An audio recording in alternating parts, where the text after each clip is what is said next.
The CT.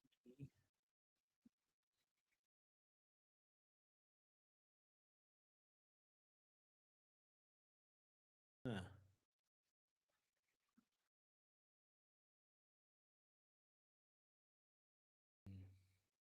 Gotcha. My grandmother lived to 104.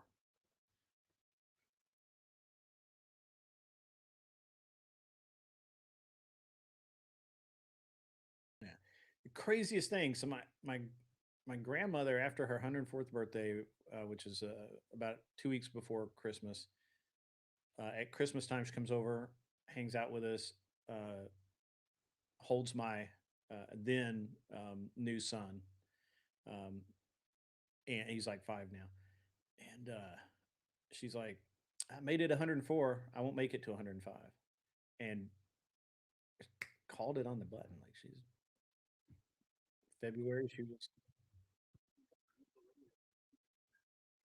yeah, yeah.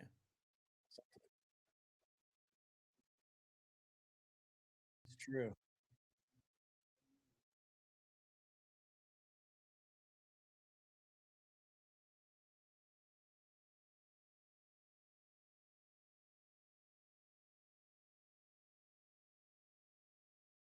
Do something really, so it kept it stimulated. And the minute he slowed down at all, it like overtook him. So also, this is gonna bother me what this bitch just did here. Sure. I'm gonna go get something to drink because I have no water, and then Yeah, I'll be good. And then we'll kick it off here, boys. Kyle, everybody, welcome in. We should have a good new crowd of people today. I decided to cause a war on Facebook by calling somebody a baby like bitch for like they're posting their opinions without ever coming on. And you know, it's always amazing how these people got all these opinions, but then you call them out. And then the guy goes, "Oh, I'll post a reputable source," and he posts Huffington Post, and I was like, "Okay, buddy." Sorry, that's about as reputable as Snopes, which is 0% reputable now. And one time, I actually fact checked Snopes just to see because we were doing the Nazis. Check Snopes. Yeah, I did because I said Nazis are socialists, and I put it in there. You know, yeah, and I posted, and so they had 4 sources like that they listed, like no, Nazis aren't actually socialists. The last one was a WordPress article. So I went in there to like their top 4 sources. One was literally a WordPress article that like I could have made in like 2 minutes, and I was like, yeah, I don't trust this shit at all. That was like back when like everybody was like, "Oh, Snopes is the end all be all for fact checking," and now everybody knows they're a joke. Dive off camera for a minute. I'll be right back. Yeah, there you go. Kryler's mustache. You just, I'm waiting for him to do the special stash. When do you think that's happening, Tyler? The what? The special stash. What are you talking about? Oh. I think that's No Nut November. Yeah, you gonna do the special stash? This guy. The Miami Vice vibes? Yeah, we're bringing it back to Miami Vice. The Austrian painter stash. Yeah, that's exactly what we're talking about. There's a correlation between not nutting and being anti-Jewish, I think. I saw what's that, Piper Presley, the one that fucking what's her name Sarah always has is like her commercial with the horse. And she does a lot of comedy TikToks. And she's like, "Who, if you could eat dinner with anybody from history, uh, who would it be?" And don't say that German painter guy. And then it switches to that Mexican comedian. He's like, "Don't worry, mine's Austrian." Like, God damn it. Oh, we're talking about famous Austrians. Can I start? Yeah, there you go. Like, we've probably already gone down the rabbit hole now. Arnold Schwarzenegger? Yeah, he's the best. Yeah, there's one. I think his dad was actually like a Nazi though. Wasn't that a thing? Blondie. Blondie was also an Austrian. Oh, nice. So I talked to your IT guy, your sound guy, Gibbs, and he told me to turn off a couple of things. So let me know if my mic cuts out like it was doing. You sound fine. Yeah, that guy's good at that shit. He like fixes everybody's shit. Yeah, I think it was just distance. Like when I get too far away, it registers me as background noise and cuts it out. Yeah, I need to fucking have him do my fucking mic, but I never have time. All right, we're just waiting on Grid to come back, and then we'll kick it off again. Everybody leaves as we start all the time here. Guys, I'm running a real orderly operation. That's what we're known for here at the Gibbs channel. Hope everybody's doing well tonight. or as the streets call them, the debate Olympics. The debate Olympics. There you go. All right, Grid is back. All right, let's I'm kick this back. shit off. We're going to we're having the Give Me a Break. Is handing Iran the whooping's a good thing panel tonight. We're gonna be doing several of these Iran panels here in the future, I'm sure, as it continues to dwell on, just like all the other wars that we get involved in. So let's talk about it, see if it's a good thing. One of us had to drop, so we don't have to eat sides tonight, but I'm sure Dylan's a big boy and can handle it. It's just Tyler and Grid, right? Anyway, let's kick it off with Tyler. What do you think? Are we pro Iran whoopings or not? Oh yeah, all the way. I'm always pro-war, pro-establishment. Our government's got it right. We're a nation of ideas, and we need to reject these radical religious fundamentalists that oppress their people. To just think about it for a second, the IRGC and the clerics, through a revolution, overthrew the democratically appointed government and now force hyper-extreme religious tyranny on their people, killing them if they rise up. And what we see from the IDF liberators is they are now going after the besieged checkpoints to allow people to express themselves in public. Suddenly, you can now walk your dog if you are an Iranian with a dog, which there are very few because it's illegal to walk one. So I think it's about damn time they've been our enemy and the enemy of freedom, justice, and the American way for too damn long. And when they go, their allies hurt. No more pipelines to Russia and China. We're cutting them off at the knees too. So let's go all the way. Thank you so much. Let's go to Grid. Oh, okay. Well, I mean, it's hard to top Tyler on all of this stuff. He's so eloquent. I will say that it's just kind of crazy how, first of all, I think the new guy, the new supreme leader, I think he's must has a set of balls on him that he carry around in a wagon behind him because he took the job knowing he's a target. And since he hasn't come to the peace table, since he hasn't decided to cease operations, it's going to probably go badly for him. I think that Iran, and I can put the best way I can put Iran is Iran's that one neighbor that even though you hate HOAs, you would call the HOA on them. Like that's the guy. Like everybody in the neighborhood hates that guy. He's the guy that borrows your lawnmower for 3 years and brings it back broken. He's the guy that literally parks his car on your lawn and then complains that he got stuck in the mud. So basically, I guess all I can say is fuck those guys, and they're gonna get what they get. All right, thank you so much. And Dylan. Yeah, so we haven't achieved any of our objectives. The objectives that Trump said was that we needed to get rid of their atomic weapons program.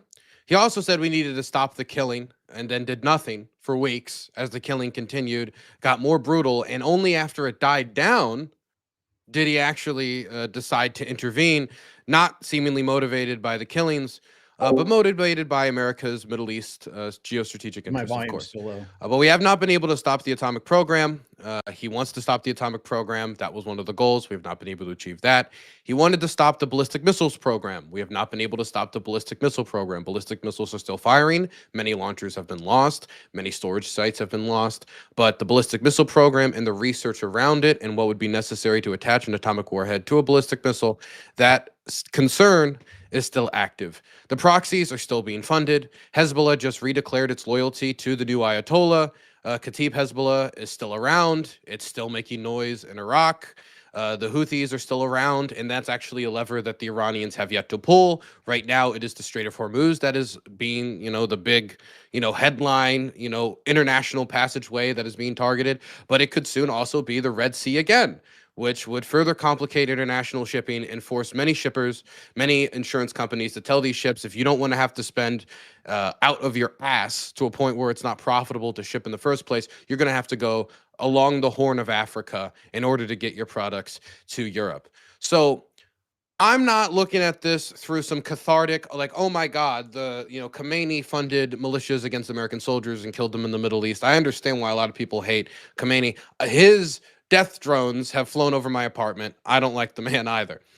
But if the goals of the operation was to get rid of the atomic weapons, get rid of the ballistic missile program, get rid of funding of the proxies, stop the killing, get rid of the brutality of the regime, I guess you could put that on the same goal. Control the Strait of Hormuz seems to be the new goal. Choose the new leadership. Yeah, that didn't work. They just chose new leadership, and it's the most hardline leadership. This guy, he lost his dad, he lost his mom, he lost his wife, and he lost his son in these recent strikes. So if you want to talk hardline, this motherfucker has every reason in the world to be as hardline as possible, right? Because he has been personally affected by the strikes, as well as being a long ally and deeply embedded within the IRGC. So my question would be, Guys, now it's that we're months heading away. towards 15 billion, 20 billion, we're heading towards these higher numbers for the Let me know actual if my cost mic of the is- operation, not to even What's talk up, Tim? about Hey, how- market cost.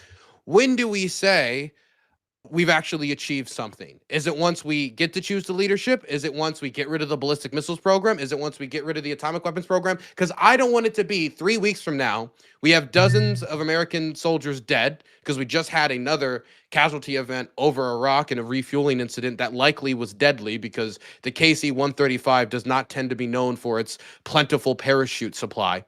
But at what point do we say, okay, we're going to just say that destroying a lot of ballistic missiles was a victory. We're just going to say destroying a lot of drone factories was a victory. We're just going to say that doing a lot of damage to their infrastructure was a victory. Killing the Ayatollah was a victory, even though now there's a new Ayatollah. And the Ayatollah was 86 years old. He could have had a heart attack. Would that have been an American victory?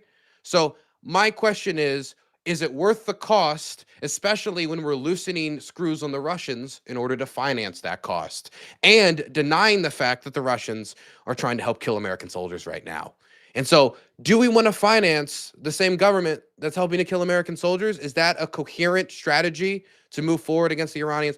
I really don't see where the end game is for Trump, and that's my problem with the operation, putting aside the questions of legality and constitutionality. All right, thank you so much. And before we turn this open, I do have a bit of local San Antonio news that I need to announce. It is now official. What's his name? Kelly Hall has now won the Democratic Party, spending only $750 and won by 3,000 votes, and basically dropped out and didn't know he was on there. So when we're talking about no strategy, this is the Dems in Texas. So why should we trust Democrats with the strategy for Iran if they can't even run a primary correctly in San Antonio? Thoughts?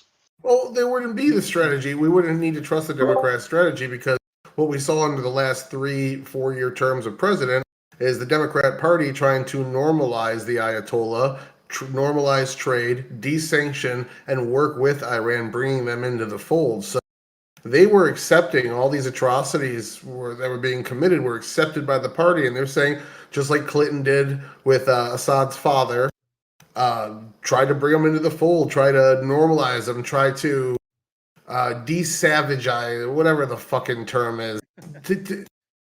But it didn't work. So the obvious strategy is the people that have been our enemies for 50 years, calling us the Great Satan, funding terrorism around the world, and doing all sorts of bad shit, need to go. These are national criminals. And a lot of European countries are on the same end. I see this as the same war, but Dylan said a bit, but the legitimate question he asked is, what's the goalpost? When do we get to take a victory lap and say we did something? So there's short-term and long-term goals. Completely destroying their infrastructure, 2/3 of their IC-8BM launchers, most of their weapon stockpile. They fired like 10 fucking missiles or rockets the other day. They are depleted. It was just reported today by the Pentagon that they have less than 1,000 rockets left in their stockpile. They're getting decimated. And sure, we can't completely stop them, but we can go in there, do some crazy mowing of the lawn, basically landscape that bitch. And if they try to do it again, Israel goes in and mows the lawn like they were doing in Gaza. We can just keep this strategy up, keep suppressing them. And I mean, for every terrorist killed, maybe another terrorist spawns up. Absolutely, I've heard that.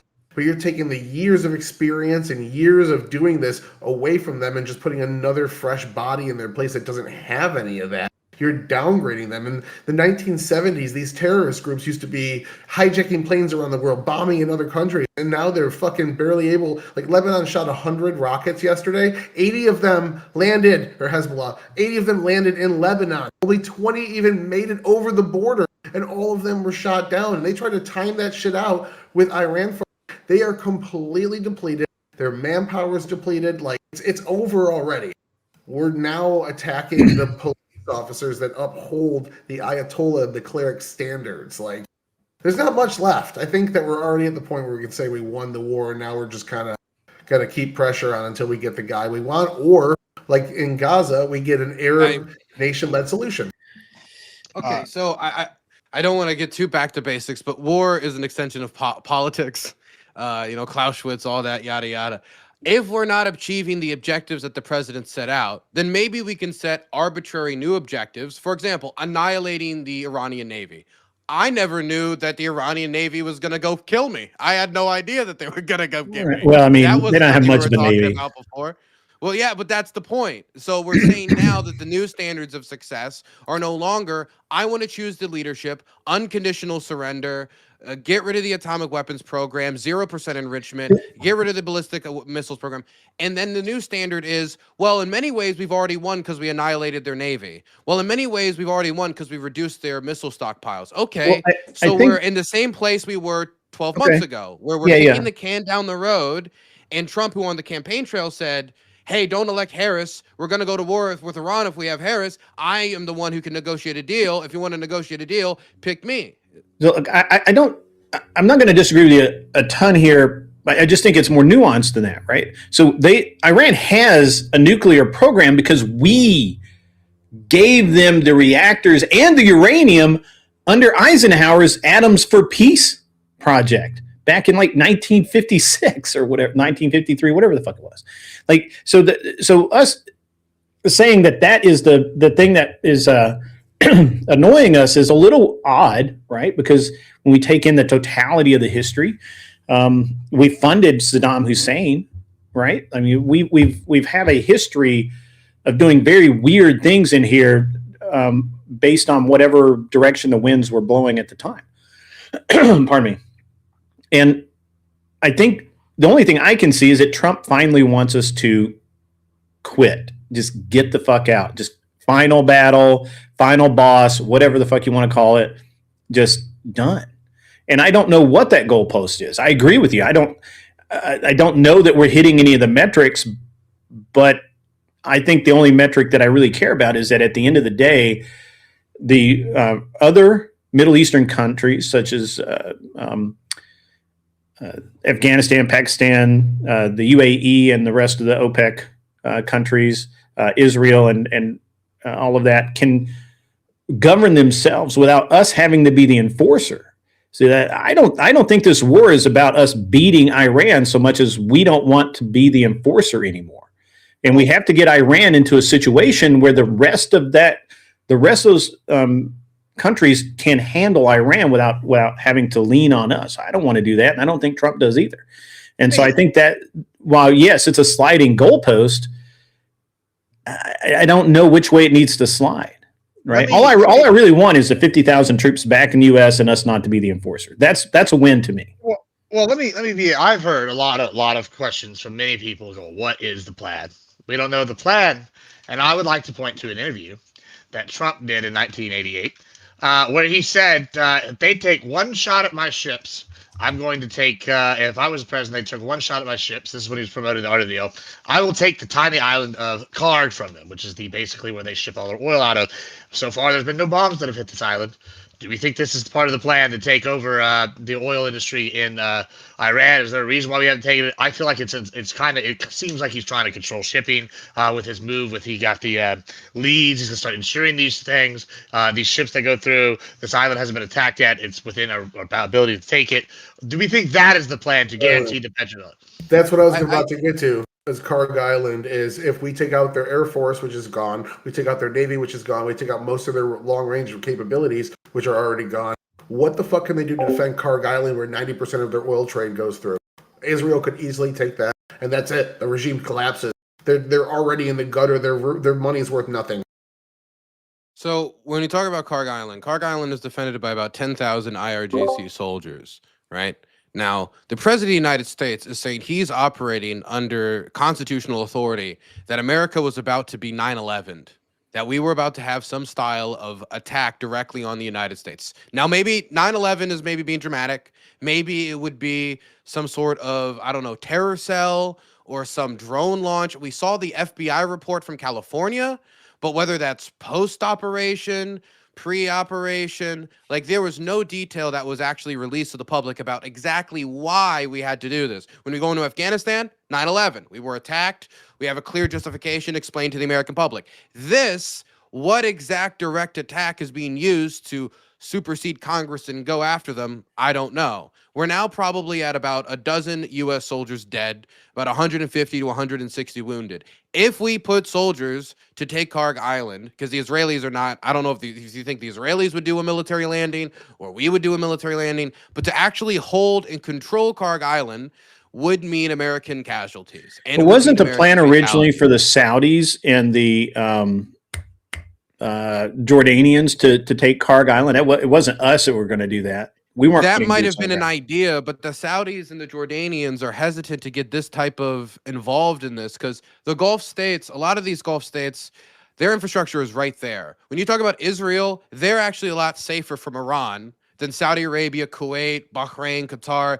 They're in range of all the short-range missiles. Israel, they have a smaller supply of long-range missiles, Iran, and Israel has a more complex air defense system. So if you're a Gulf state like Kuwait, where 90% of your water comes from desalination plants that could be targeted by the Iranians, there's reasons as to why you might not want to get directly involved in strikes on Iran or They the have Karg been Island, involved already. especially if what Tyler said is true, that if they've bombed Karg Island. I mean, they've been involved since Kuwaitis? the word go. Not Karg Island specifically, no. I think Qatar. No, they've was been one of the involved first- they were Yeah. involved in defensive operations. They haven't been involved in strikes in Iran proper. And they've been hesitant to do that because they know that their infrastructure is the most vulnerable to Iranian retaliation attacks. And they've already used the majority of their PAC-3 American interceptors. We ended up using, or the Gulf states ended up using, more PAC interceptors in 36 hours than the entirety of their usage in Ukraine over a 4-year period. Right? So when we talk about pivoting to Asia and the supply deficit and the need for Elbridge Colby and Pete Hegseth to lead us to the new munitions dependability standard or whatever the fuck they were talking about, I don't know how this aligns with that strategy of trying to have long-term sustainability and these type of investment. But like these countries have a lot more at stake directly when it comes to their infrastructure. So I don't know if they're going to get involved in bombing Karg Island. And if they do, that is it. That's the big thing. You go after Karg Island, you blow all their energy infrastructure. The Iranian state cannot sustain itself. What's it going to do in response? It's going to go after whatever it can. Desalination plants, where you could have a water crisis throughout the Middle East, is definitely on the table. Yeah, right now they're putting mines in different fucking areas like the Strait of Hormuz to try to get people not to go through there, just to disrupt trade here.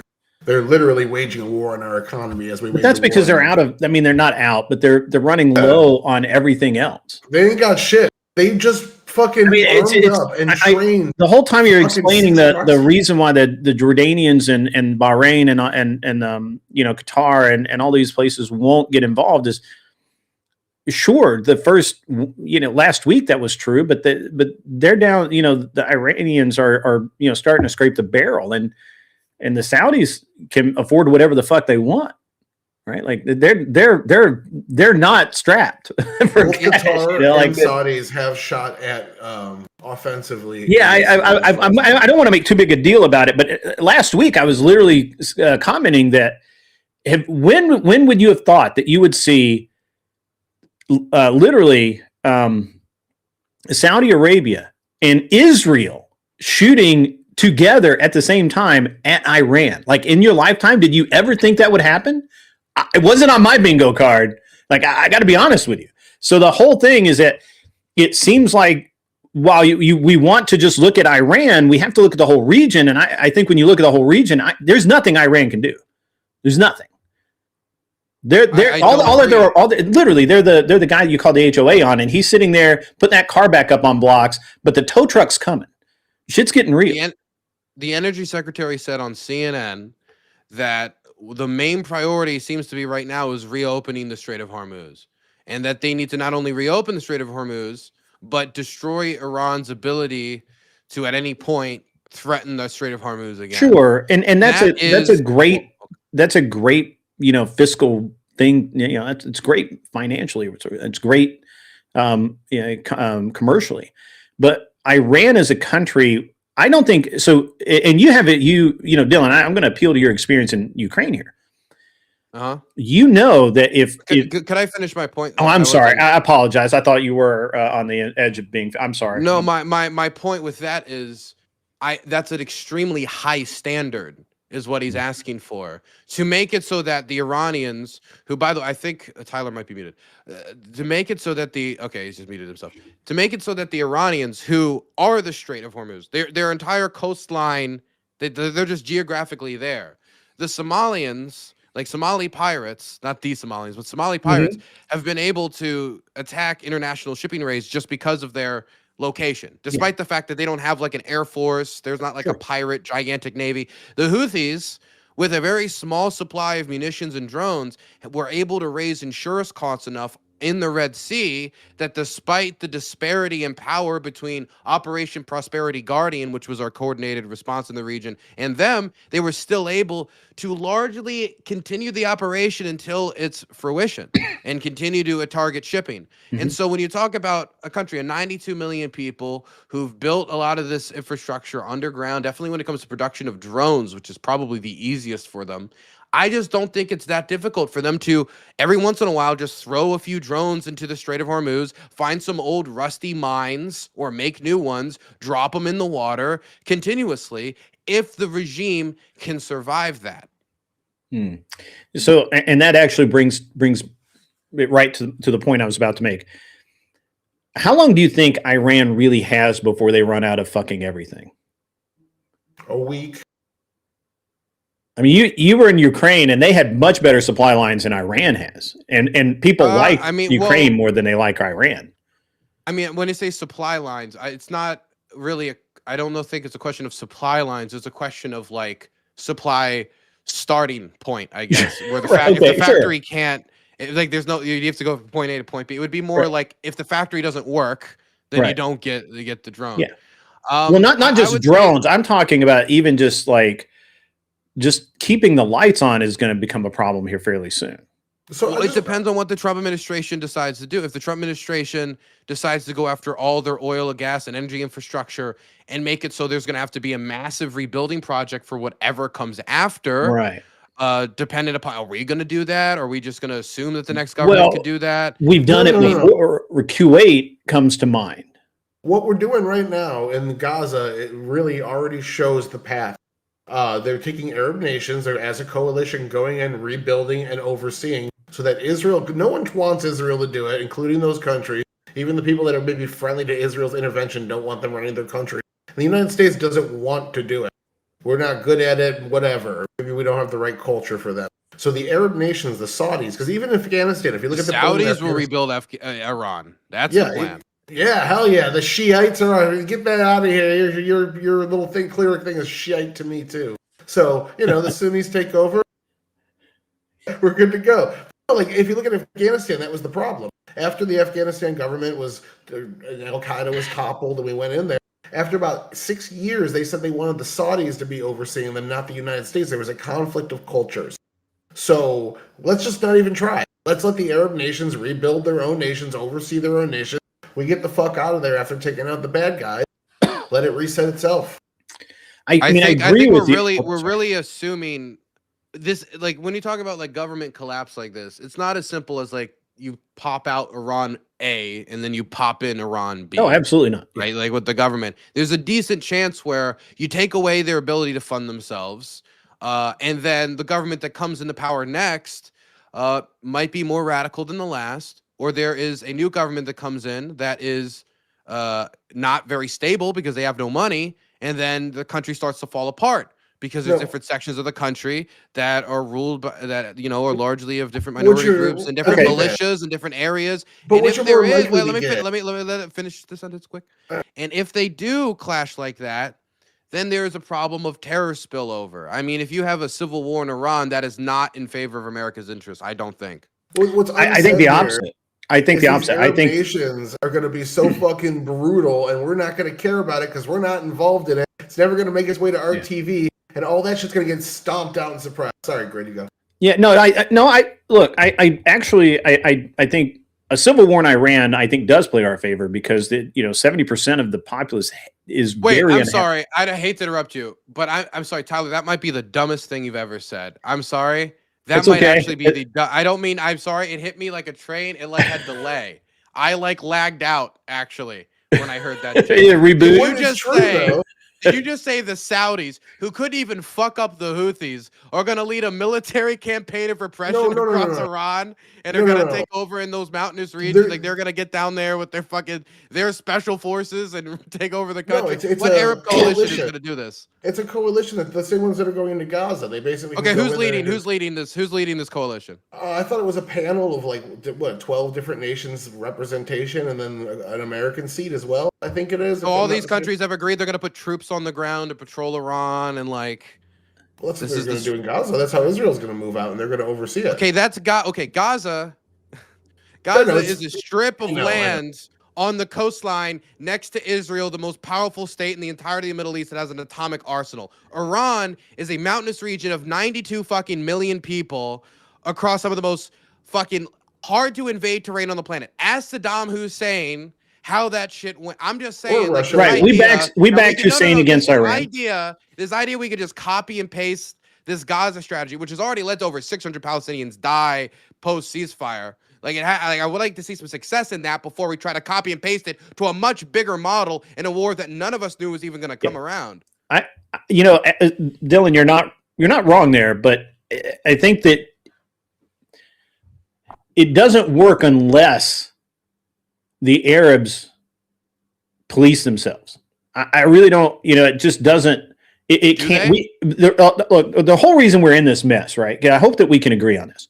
The whole reason that we've been at war in that region for 70 fucking years is because our culture is so different than theirs that we can't play by their rules. Like we don't understand it well enough, and they hate us for it, right? Like it's just a constant. To be fair, we also don't play by our own rules. Well, we actually don't acknowledge there are any rules, so that kind of. If we blow up one of their schools, we just say they did it. Well, and when they blow out an airliner out of the sky, they say that nobody. Yeah, did they it. blew up a Ukrainian airline. I'm just saying, like they that to them matters very little. Yeah. So, but speaking of the school thing, I've seen conflicting reports that it was Iran that accidentally messed up and blew up their own school. It's definitely not true, Gibbs. But I mean, that's a cool report. I mean, I can find either way. So, but bottom line is that the Arab states have to, whether you think they can or not, whether you think the princess Saudis are going to be able to go run those mountains and root out the Iranians or not, it has to be that way, because otherwise all it ends up with is it just reboots back to the U.S. and the French and the English and every damn body else going over there to keep to keep this region under some sort of stability. And all that's going to do is another 70 years of Americans dying where they ought not die. And I honestly don't give a shit about anything else. Honestly, Saudi Arabia could go through there with the equivalent of the SS and just lace everybody. I wouldn't care. Literally, as long as not one more American died on that sand. Okay, I would care if we genocided the Iranians in like Holocaust. I'm not saying we would. You just said the SS. I don't know what you. I'm not saying I would, but I'm saying if the Saudis went through there and said we can't, we're not friends, and we're never going to be friends, and that's it. I would, as long as not one more American died, I wouldn't care. I'm just tired of American soldiers dying in that sandbox. Okay, we have three generations. I hate to be this type of petty bastard. I do want to say, not a single American died during our project to support Ukraine. We now have over a dozen American deaths when it comes to this intervention. So when it comes to like the record of like manage interventionism from a distance to manage so our casualties don't increase, that project has been much more successful, at least from the Biden perspective, than Trump's project on either war. Okay, but the fact is that Trump didn't put troops there. We've had troops there for 70 years. We've been at war since about, we've been over there in Kuwait and everywhere else since like 1980, fucking like 1985, 1986. And we now have grandfathers watching their grandsons go off to fight the same damn war they fought. And that's why I honestly don't care about Iran. Iran needs to no longer be a problem. Carpet bomb it into a parking lot, do whatever it needs to be done, as long as we just get out of the region. We don't need to be the enforcers anymore. We are the enforcers, and we don't need to be. I agree that what we did in Ukraine, where we were not the enforcer, where we were just basically arms dealers, selling to and providing tech support. Fine, that's cool. I got bad news for you, buddy. We're headed in the direction now politically where we're unapologetically being the leaders of the world. We are the world's police. We are the ones that put up money for it. We are the ones that maintain global hegemony. Time to stop apologizing for that power. Like, if you look at how the end goal for something like the programs in USAID and this war are somewhat similar. The innocent people that live in the country under these bad conditions, we want to make it better for them. When this war costs as much as USAID cost in just 1 year, maybe we can talk about it, how expensive it is. But at the end of the day, like, we're going over there because they're killing their own people. They are refusing to step down from nuclear weapon policy. They're doing all sorts of bad shit. They've done bad shit to us for 50 years. I already went through that list.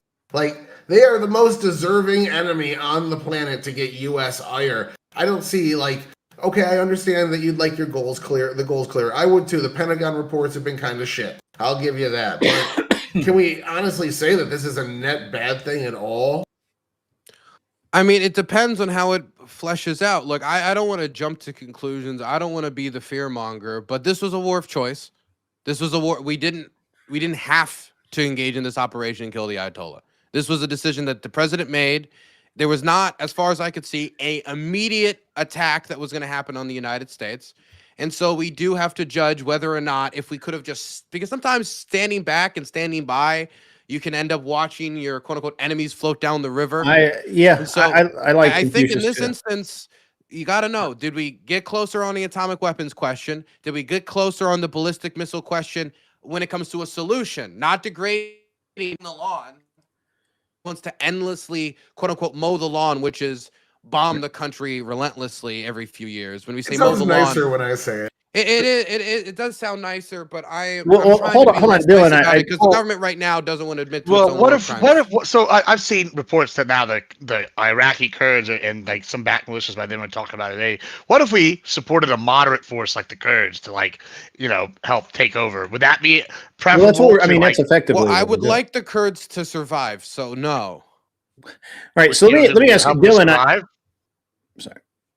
Yeah, you don't think we can help them survive? Because what we're talking about is the Kurds would have to be the PUK, which is like half the Peshmerga, like one specific political party in Kurdistan, like regional government. The other one's actually more aligned with the Iranians, so that you might actually confuse people. But that group does not have the power to do anything besides distract Iranian forces, probably make them so they have to put a few IRGC units in the area. If they were really really were to fucking go ham and try to get their attention, there's not really a way for them alone to do anything. It would have to be the situation would need to deteriorate immensely. There would need to be other people involved, and we would need a long-term coordinated air campaign with them. It would take a lot more than what's currently on the table. You don't think we could do like we did with the Yazidi women and like get a bunch of the Iranian women to form militias and fight like we did with the Yazidis in Syria? You don't think that's possible? So I got to ask Dylan. It just seems like. Sorry, I thought you were done. It seems like you're not acknowledging that all of these countries have more or less agreed to work together to deal with the Iran problem. Now, there's no treaties not in this yet. way. Well, most of the Gulf states feel they're getting pressured into a war. If you talk to their diplomat or read the reports from their diplomats, they essentially think I would say the same thing at this point. The United States wants to wear down their PAC-3 interceptor supply, so they feel compelled to join in the air campaign, directly striking Iranian targets, because there's a basic strategy of it's always cheaper to take out the archer than it is to continuously shoot down arrows. Okay, sure. But would you not agree that issue with Iran that we're having right now is not it's not that we decided randomly to go to war with them. And you made a statement earlier that it was just like we became aggressive towards them. But isn't the war of choice specifically?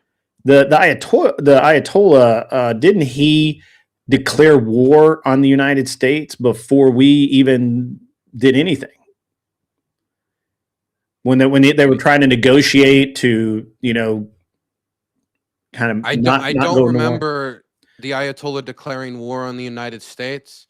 I would also put great hesitation and immediately like reading too much into like the red flag or black flag or Prince purple flag of revenge that gets raised up among the different like a lot of you listen to the Russians talk about the war, you listen to the North Koreans talk about the war, like how much of it's domestic messaging and like foreign policy messaging. I didn't see any signal leading up to this that indicates that they were immediately going to attack us, and Trump has yet to provide any evidence of that. In fact, the Omani diplomats that were working in between us coordinating negotiations said that there was more progress in the hours leading up to the initial strikes. No clue if that's true. I don't think that's true because literally even after the attack began, the Ayatollah was actually releasing statements saying that you don't know what we have. We have weapons you've never seen before. We're going to put the Gerald R. Ford on the bottom of the sea. All of that's now, come on, man. Like come on, what? He declares war. He says out loud. By the way, he is the supreme leader of the. Hold on. He's the supreme leader of the country. I don't know what that means. He is the supreme leader of the country. There's no Congress for him to talk to. There's nobody to talk to. He says to go do this, they do that, and so he's the supreme leader of the country. And he says we're at war with the United States. We're going to put the Gerald R. Ford on the ground. We have weapons you've never seen before. We are not playing with you guys anymore. Basically, I'm paraphrasing here. I'm kind of rolling things along here, but that in and of itself means that we're not the aggressor. We were the ones that were trying to negotiate a deal so that literally the Arab states, I think there's 8 of them, 7 of them. Tyler will know. He's probably got a note on it. But 62. 62 Arab nations in the world. But no, I'm talking about the ones that were going to coalition and become basically fulfill our role as enforcer in the region. Yeah, the Abraham Accords hopefuls, about 8 or 9, yeah. Yeah, whatever it is. And Iran just doesn't want to be part of it. They don't want to play at all. I don't even think I don't even give a shit. Why do we care about them having this nuclear capability when we gave it to them? That's just a political talking point to me.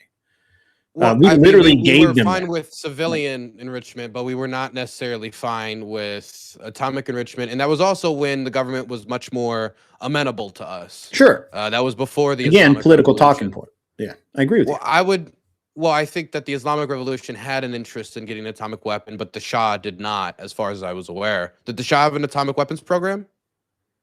I honestly don't pay attention to between I don't believe leader so. to leader. So I think that would be the major distinction, is that there might have been a civilian program versus the actual. Well, the Shah was also beholden to us for restoring him to power until Ayatollah unseated him. So I mean, it started under the president that died recently in the strikes. I can't remember his name off the top of my head. Oh, he's the one that started the nuclear program. So I think it was only within the last 15, 20 years. I want to answer the question about were we the aggressors? Yeah, I think in this instance, there's a good case to say that we're aggressing. Yeah, I mean, you can talk about the rhetoric, but if China was to put its aircraft carriers off of its aircraft carriers, its hypothetical aircraft carriers off the coast of California, right, and the president was to start saying statements like, "We will send the Bing Shilling aircraft carrier to the bottom of the sea. We will send the fucking whatever, whoever their big person is, their new, whatever they name their aircraft carrier on. We'll send it to the bottom of the sea." That is strong rhetoric, but it's strong rhetoric because our government can clearly see that they're putting military assets in the region. They're trying to threaten us. We're trying to react steely, and we're trying to scare them off from doing something, which is what I assume the Iranians were probably doing as we were putting. I think you're being very generous. I think you're being very.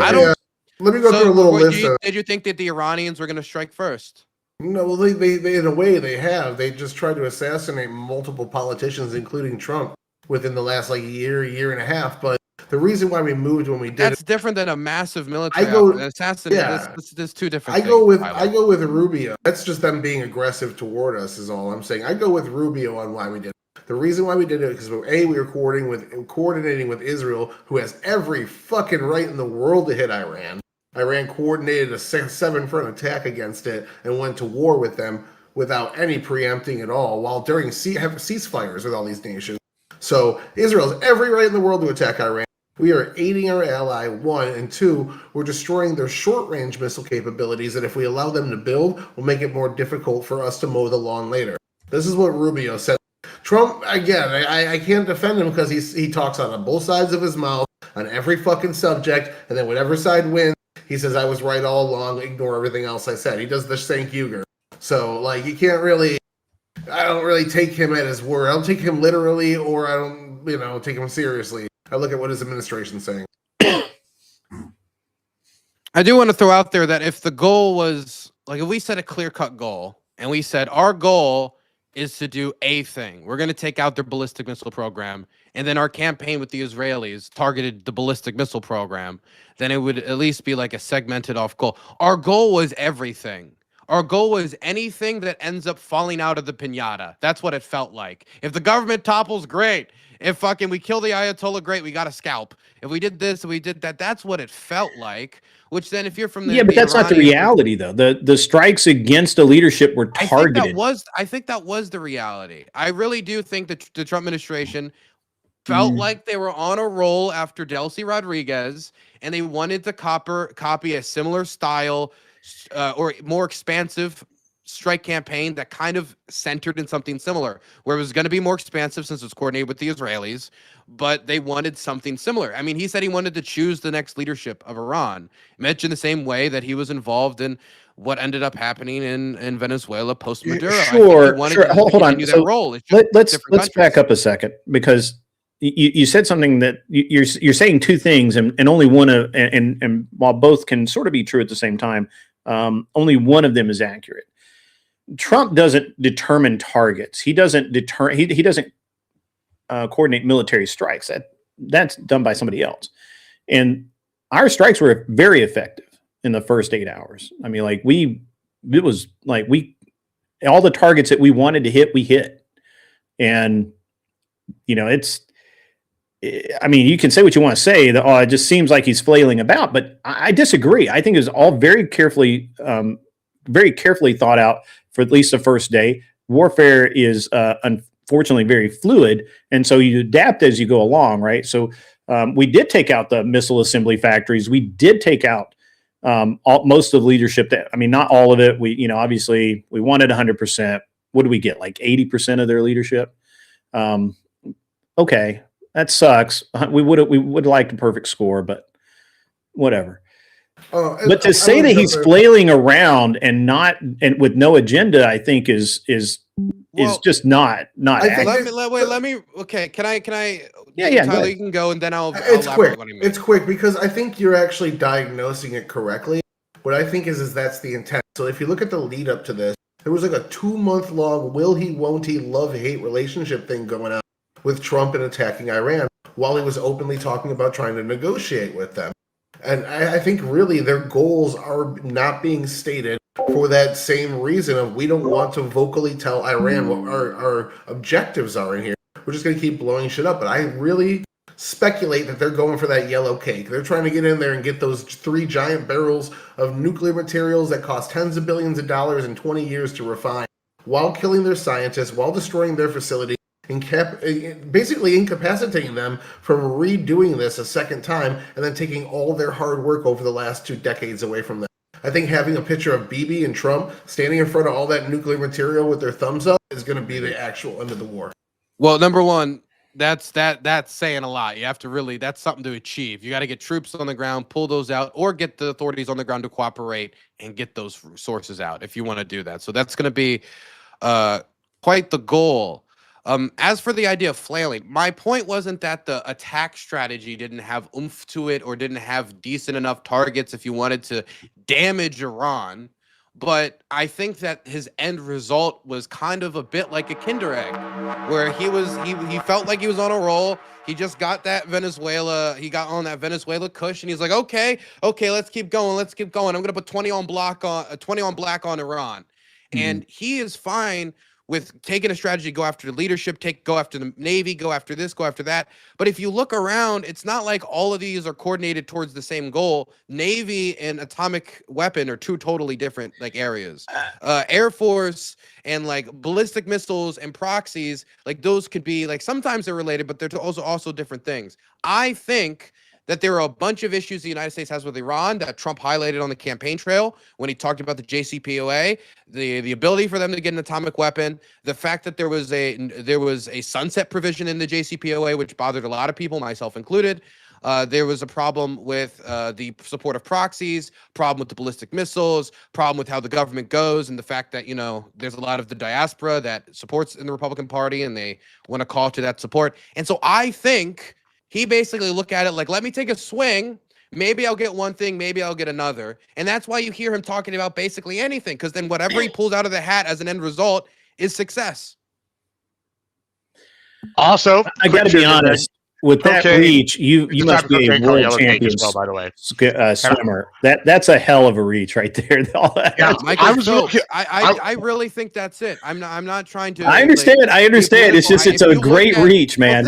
He said everything. He said he wanted to pick the leadership, right? Mm-hmm. Then they picked a new leadership, and now they just the war ain't over, baby. Right? Well, I think the war is over, but they have new leaders that are more hardline than the last leader. Like I can give you other examples of Trump being very vague with what his goals are and things, not really getting much out of them and taking a victory lap because, like, a lot of these trade deals that he's getting almost nothing besides them accepting British trade deals, great example. Yeah. He's taking a victory lap. Look at all these things I did, and very little has actually changed. Hold on. The British trade deal has been fantastic for Texas ranchers. I just want to throw that out there. Also, when you said yellow cake, I thought we were about to invade Colombia, but that's unrelated. Sorry, go ahead.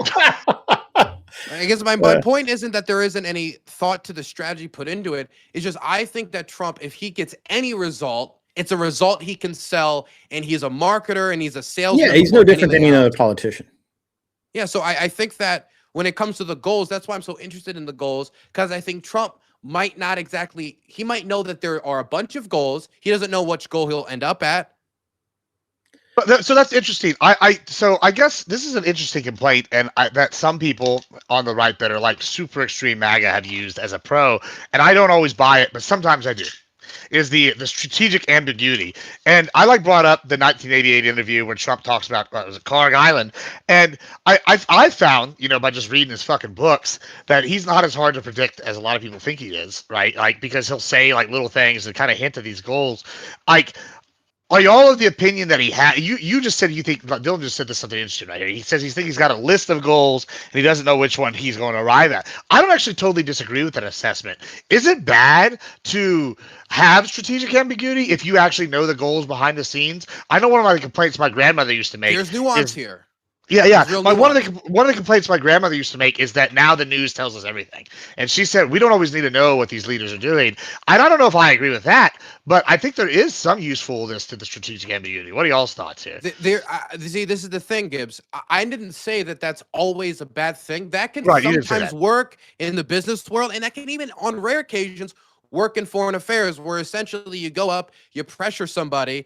And you just wait for them to give you something, and you walk away, and in a year you come back and you read and you do it again. He has that strategy with the Europeans all the time. I think it's hostile. I think it damages relationships. I think in the majority of instances it probably had bad results, but sometimes it has good results. In this case, I don't like the vagueness because there's no way to really judge his performance afterwards by his own standards, because he keeps setting different success modules that change overnight, whether it has to be with choosing new leadership, getting rid of the atomic arsenal. Like if this ended tomorrow, would we say that destroying the Navy and reducing their ballistic missiles was enough of a victory, considering the rhetoric he engaged in? How will those on the ground in Iran react to the American president after giving so much rhetoric? Your time is soon, your time is coming soon, the revolution shall take over. And then he just walks away because he was able to get something slightly better than the JCPOA or got rid of their Navy? But I mean, it just seems like you're being incredibly, like, not obtuse. It's not really the right word, but it's like goals change constantly. Like, you're basically saying that once Trump says something, it's locked in stone. And if he doesn't achieve that, or if he reevaluates, or if he just says something ambiguous, very ambiguous, and we get something close to that, that somehow that's wrong. And we shouldn't do it because he was just kind of, and actually that's honestly the way it all is supposed to work anyway, right? Like, for President Trump to say, Tyler, you're going to train up and you're going to go conquer Iran, and we're going to make super soldier program out of you, and you're going to do that. And Tyler doesn't go and do that because he fails the super soldier program because he's Tyler, right? So then it would be like, well, fuck, Trump let us down. He made this very specific claim, and he didn't do it. But maybe Tyler was ruse the whole time, and really it was Gibbs who's been working out like a beast, and he's going to go destroy Iran. It's just, but that would still be Trump's fault for really misjudging Tyler as a strong man and not a weak little boy. That would still be Trump's failure. Well, again, I just feel like you're being a little bit disingenuous. Well, maybe more than a little bit, but look. I'm really not trying to be. It's not that I don't think that there's. For example, I said early on that I thought the most likely off ramp was that they would agree to some amount of either civilian or medical enrichment. Mm-hmm. But it would be better than the JCPOA because they'd get rid of the sunset provision, which is probably the easiest area for you to wiggle around if you're the Iranian government anyway, right? That was what I said earlier on. Yes. That's what I thought during the negotiation period before the hostilities commenced. And I don't think that'd be a bad thing. In fact, I would actually think that would be slightly better than the JCPOA, slightly more stable. But when the president's standards keep changing, when we go from revolution, I want to pick who the government is, we're getting rid of the atomic program, we're getting rid of all of this, to, well, we destroyed the Navy, which I didn't even mention before. There's no way for me to judge. The war is not over. The president's. How do I judge the president? Yeah, the war is not over, though. I mean, the new guy could walk out of his steel barracks or whatever, his armored cave tomorrow and catch a missile to the face, because that's what we do. And then Trump, are you going to then say, well, yep, Trump was right, we get to pick the new government, right? Like, well, no, if we get to pick the new government, then we get to pick the new government, not if they just choose another Ayatollah after that. I said that what he could do is he could basically keep re-rolling the leader. Just like, I didn't like that. Let me roll again. Let me roll again. Right. Let's go. I played this game before. And I think that 33% chance that's just going to be Trump's strategy, just constantly re-rolling. And that might work until you end up not able to do it the fifth time. And then you find out that you re-rolled to the most radical motherfucker there. Like, you bring back the old Iranian president. What was his name? Ahmadinejad becomes the fucking Ayatollah or some crazy shit. You never know. I mean, look. So Ahmadinejad is dead, by the way. But also, just to go off dead? of. I saw pictures of him alive. No, they confirmed. I think the Iranian. When did they kill him? When did they confirm that? I'll find it for you in a second. I saw it yesterday was confirmed. Yeah, I think. Oh, yesterday. Okay, well, I saw pictures of him like a week ago, so I don't know. But they said that their newest Ayatollah has been injured or whatever, and then to confirm him, funny thing, they had him a cardboard cutout of the guy in front of like 40 mullahs or something. People were kissing it and shit. Yeah, I think there's something to be said for the effectiveness of the regime being taken out. Do we like, how long do we think this is sustainable? Because before there's intelligence reports coming out that said there's no possible way we can take out the regime. Like, they're gonna just put people back in, middle management will like put somebody back in. Deep. Remember, now it seems like it seems like their effectiveness of choosing leaders has become quite impaired. Do we think that there is something to this, or do we think they're going to be able to put people indefinitely? Let me answer the last question first, because I got left out because lovebirds kept going back and forth. Your question was about ambiguity being good or bad, and sometimes in war, absolutely, it gives you the element of surprise, but it really affects something on the negative level, which is confidence, and consumer confidence is a big thing. This war made gas prices spike up to the 2023 levels when they were pre-pandemic levels. The stock market dropped 5%, and people don't like that shit. That makes bad economy. Economy is still the number one issue to economy and inflation to like 50% of voters, if not more. So That's the Achilles heel he has to worry about going on these fucking ventures in the Middle East.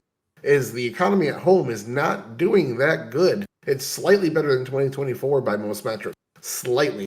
So, if anyone wants to jump in on the next question, On the economy thing, I just want to say that originally we heard we were ahead of schedule when it came to this operation. I don't know if anybody remembers that initial speech, but by the way, I have to say, very complete is the only thing that could possibly be more embarrassing than mission accomplished if it blows up in your face. I do want to put that on the record. Okay, that the war is very complete. If it's not very complete, that's not great. But then we went from 3 to 4 weeks, then it was 4 to 5 weeks, then we heard 8 weeks from Pete, and then I heard something about it possibly going all the way to September and the longer estimates of like a really, really long time up until November. If it lasts that long, that will be a detriment for Trump in the midterms. He can try to. People have this idea that if you're at war during president, that necessarily benefits you. Not if that war is one that you haven't explained to the American people. Not if that war, of the style of how it was launched, you didn't have the time to explain it. You haven't convinced the majority of the American public. You have even sections of your base that are not particularly too happy about it.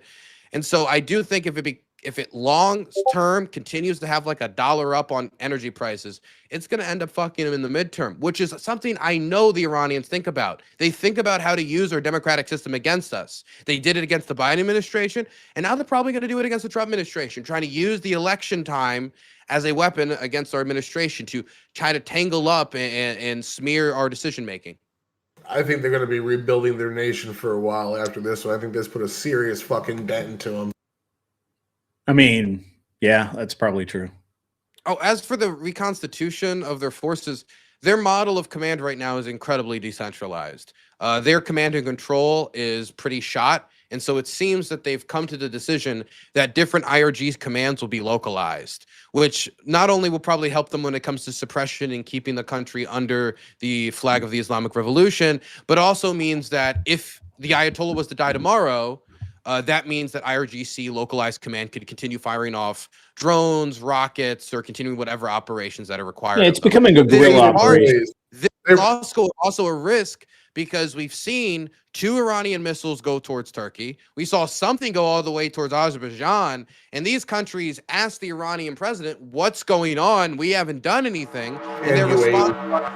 Well, Azerbaijan's threatening to invade themselves now. I saw they said they keep like why I think what's going on here, what I think is going on is that they have lists of targets of locations at post-American bases and works with the United States in the region that are pre-war lists for disaster scenarios. Then the Ayatollah dies. Then command and control gets shot. So then all these localized, loyal IRGC Thank you very much, commanders Jedi Master. go to these pre-war lists and end up launching missiles at different countries that the presidency and the new Ayatollah might not be a huge fan of. And this adds an extra layer of risk and uncontrollability, because what if one local commander decides this desalination plant deserves a strike in response to that, and it leads to Kuwait losing 90% of its water supply? You just brought up Azerbaijan, and I know I can't remember the think of the country off the top of my head they just got out of war with, but the Iranians launched a missile at that airport where were part of this big, what they call the Trump corridor, where he's like pushing his big Middle East push thing and getting all his like minerals or whatever from them. And I'm a little hazy on all the exact details from the article I read, but Azerbaijan I saw was like, well, they backed Trump pretty hard on this one. And they're saying they might invade, right? They have a pretty good military. Then with the Kurds, would we be okay with like a foreign power backed by the U.S. actually invading and taking over like parts of Iran? Like, would that be a good thing or a bad thing? Good thing. And Israel can do it. Right now, they're just going at it right now. I don't think Israel can do it. They don't got enough troops or the proximity. No, they don't need the troops. There's no way they can fight back, especially if they go to Karga Island. It's just there's nothing they can do. Well, I also think that while the decentralization of the troop structure, which is basically turning this into a guerrilla warfare, right? Because they're little individual sects of troops. That has its pluses. Dylan was very accurate in what he said, but it also has its drawbacks. And one of those drawbacks is that they're smaller and they can be more easily taken out or engaged by smaller forces. Such as Dylan said, the Kurds, he's correct about that. The Kurds would be very effective in that type of warfare. as would the Kuwaitis. They kind of want a little payback against Iran at this point. And I mean, I think that you guys are the thing that you're missing is that it's not us against Iran, it's Iran against fucking everybody. Like, that's the real thing that we keep missing here, is that I just want to get to the point where we just walk out and let the rest of them, just let the rest of the guys. It's like starting a bar fight and then you just walk out the door. And I think that's kind of what we've done. And I hope that's what we do. I hope that we just walk out the door and let, things progress naturally. Dylan, I get where you're at. I understand most of the points you've made. While some of them I think are quite a stretch and quite a reach, and I've said so. But I think the one thing that you just constantly kind of push aside is the fact that it's not us against Iran. It's literally everybody in the region and us against Iran. And if Iran keeps going, it's going to be Iran against the French, Iran against the Germans. And honestly, they're starting to piss the Chinese off. So, I mean, when you are a nation state that's only 15% larger than Alaska, and you're pissing off most of the world, you probably don't have a lot of leverage in any particular direction. I don't know how you feel about that. I'd love to hear it. If that's true, that they're pissing off everybody, and I do agree that most of the region is not too friendly with Iran. If that's true, though, then why is it our responsibility to expend our stockpiles that are desperately needed in the Pacific, that I was told by the Undersecretary of State that, and all those people from Albert Colby to Pete Hegseth, that the supplies of these munitions were so low and we needed every single one for the Pacific. And now we, even though they're making fights with everyone, we're saying let everybody else fight them. Okay, then let everyone else fight them. If Israel says they're going to engage in an air campaign against the Iranians, why do we not just, okay, that's Israel's job. Why is that our job? If what you're saying is true, everybody hates the Iranians, outside of it stopping them from getting an atomic weapon, which of course is a standard for all nations to uphold, why is this our utmost priority? Definitely in comparison to when it comes to cost. I saw the Treasury Secretary said there is no cost that is too high for this war, which is quite a crazy statement. Our job is the world police. The same thing driving us here is the same thing driving us to fund and back Ukraine. Yeah, this is literally democracy. What Tyler and I argue about all the time. We are not the world police, and he thinks we are. Yeah. You think we're bringing democracy to Iran? No, I think we're preserving democracy in both cases from two nations that were attacked by evil power. One of them was invaded. The other one kind of made them clap and catch them hands. I don't know how Israel, it's not like Israel was about to get invaded by Iran. Israel has an atomic arsenal. Israel fought the 12-day war. It was pretty effective. They've been able to show their ability to get over and control Iranian airspace. I just don't understand why, because they engage in an air campaign, we necessarily have to, if they're picking fights with the rest of the region already, especially if we're avoiding Congress to do it. We're just unilaterally saying, we were going to be attacked, so boom, let's go. Well, that's just what our foreign strategy is to back people, our allies in regions when they're fighting with. And again, the 12-day war was when Israel attacked Iran. It was only 12 days because the United States said it's time to end this. Our polling numbers are bad, and Israel's forced to pull back. They wanted to do significantly more. But the reason why we're backing them up is, again, the same reason why we're backing Ukraine. When one of our allies, a Western nation that believes in democracy, a secular nation, by the way, that is very pro-Western rights, the most in the area, who's also a valuable ally that keeps that Strait of Hormuz safe, that gives us a staging point in the area, when they get attacked by 6 proxies, all trained by, funded by, and coordinated by Iran, as well as Iran on top of it, this is what happened. So they've gone through systematically, they've taken out Hamas. They're in phase 2 they finally just moved to it like a week and a half ago, phase 2 of the peace deal, because Hamas wasn't returning the corpses to get them out of phase 1 and then still charging the yellow line. That being said, Lebanon, Hezbollah is getting decimated right now by Israel, and Lebanon is now making the strongest statements they have about getting them out of the government and disarming them completely. The Houthis completely destroyed in Yemen. We bombed the shit out of them. The Yemenis government's now fighting them and taking them out as well. All these proxies went down. Most of this was stuff that's pre this large scale attack. Yeah, and now it's time for the head of the snake to go down. It's time for the Well, masterminds behind the attack. So let's To just Tyler's understand it. point, The only way that this success is if the Iranian government's gone. Is this the Hell standard? yeah! So I to think that Tyler's might- point, though, I totally mean, agree. even at this What- point, even okay. look, Iran has pissed off so many people that at this point, even the Taliban are on our side. I mean, come Yeah. on, like that's crazy, right?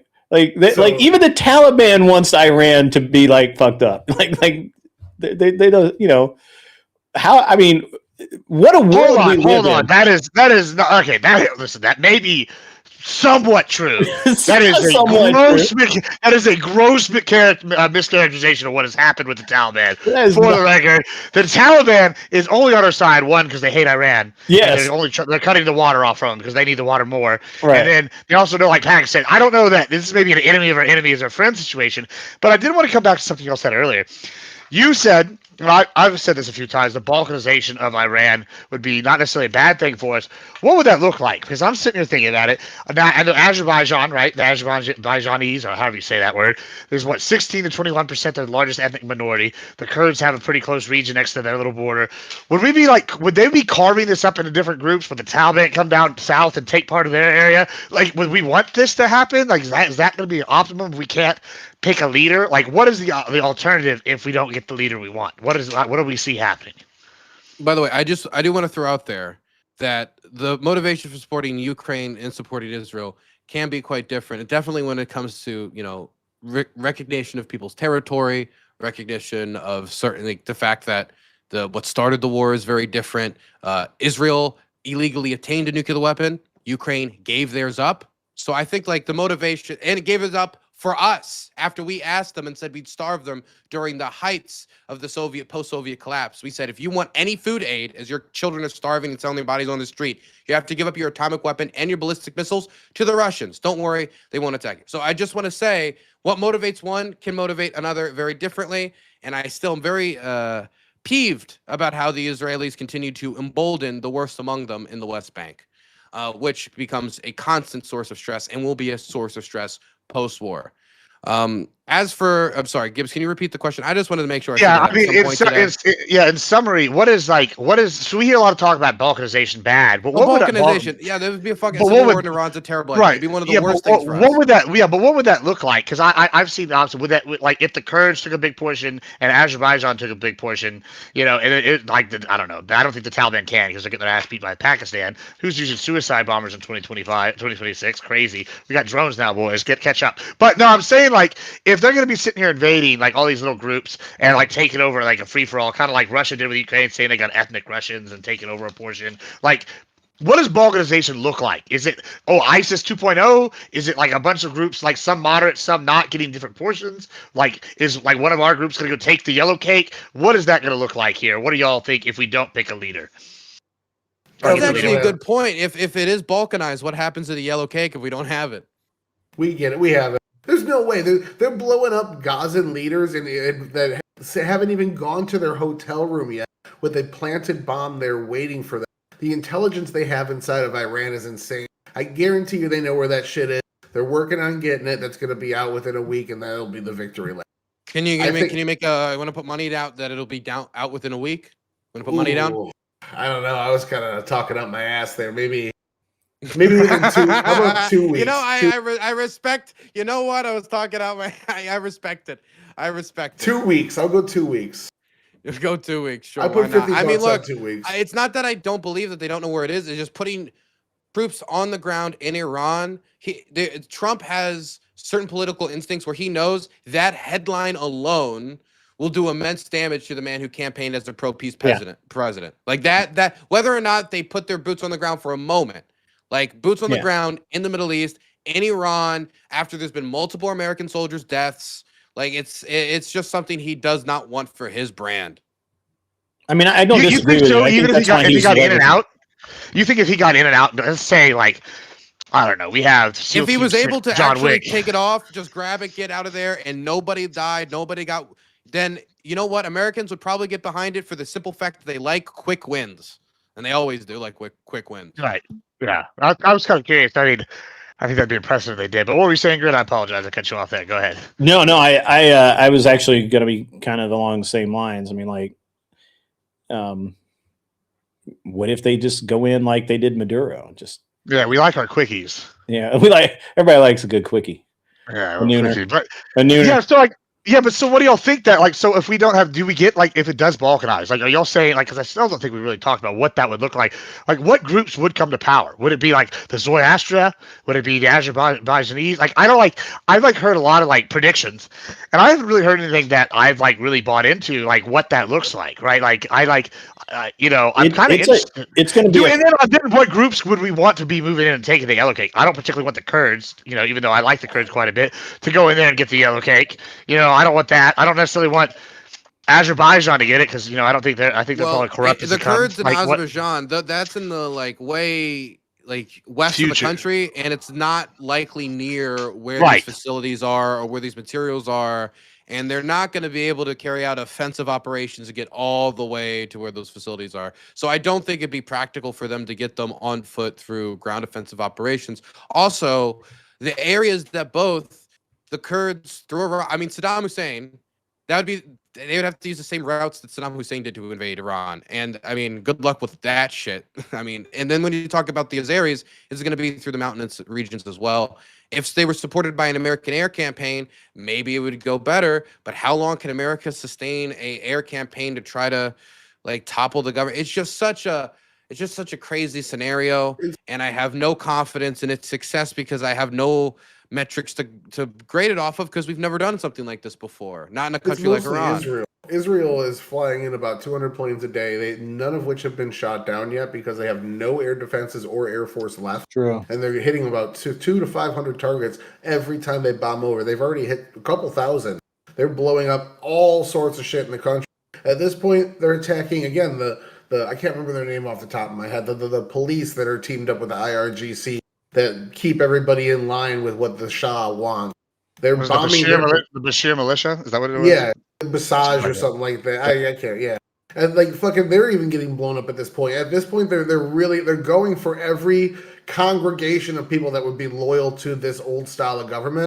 And this isn't. I can't give you a balkanization answer because I don't think that's very likely to happen. Not only is it just unlikely generally, but it's unlikely in this nation that just a few decades ago was a civilized civilized modern nation. Yeah, that it could easily go back to. There's a ton of people there that aren't fucking extremists. Let's not oversell that. I mean, Iran was a civilized, westernized nation in the fact that there were cities that were that way, but it was still largely a bunch of nomadic tribes that were, and the whole reason that the Ayatollah was able to achieve power was that those tribes who were mostly fundamentalist backed the Ayatollah because they, in their eyes, and they were right, I think, especially the French were exploring and buying or making deals with the government for oil rights and mineral rights to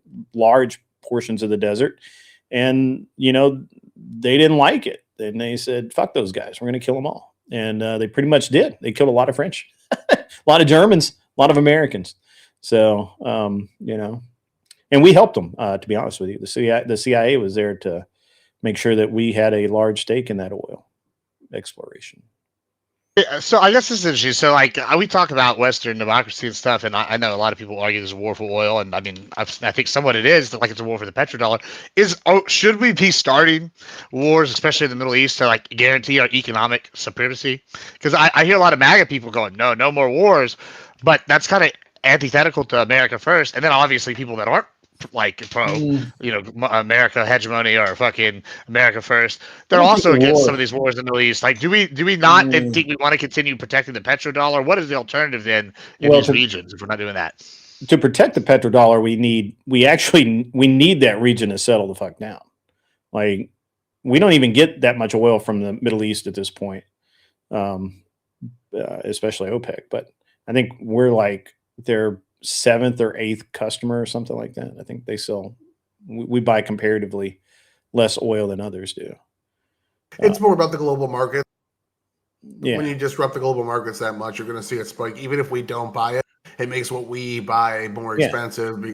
So I think what we really do want is we need, for the first time in 70 years, we need actual peace in the Middle East and whatever that looks like, right? Like they can still fight amongst each other. I'm not, a border war here and there is, that's fine. But what we don't need is we don't need these massive, long long enduring wars where they're sending missiles all over. As Dylan just pointed out, I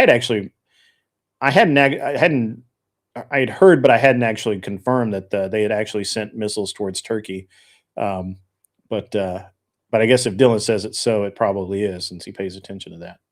Well, y'all bring up Turkey. I mean, they're not going to let the Kurdish invade Iran. They're not going to be happy Oh yeah, about that's that. another can of worms. The Turks Yeah. are never going to like any idea of an independent Kurdistan on any part of the planet. That's another problem with Balkanization. Is if there's an independent Kurdistan that isn't even just a regional government, but an independent country, they think that could be a fire for separatism after the Turkish government, after decades of fighting the PKK, has finally signed some agreement with them that was supposed to bring down tensions. No, they would not be very happy with that. Yeah, I mean, as much as I like the Kurds, they would absolutely fund PKK, the PKK, and Turkey. I mean, that's what they would do. Like I know, like they definitely would talk about expanding their influence. So like that is definitely another can of worms. I feel like the Kurds keep getting screwed by the U.S., but that's a whole different topic. But Can I ask a Go ahead. question to the room?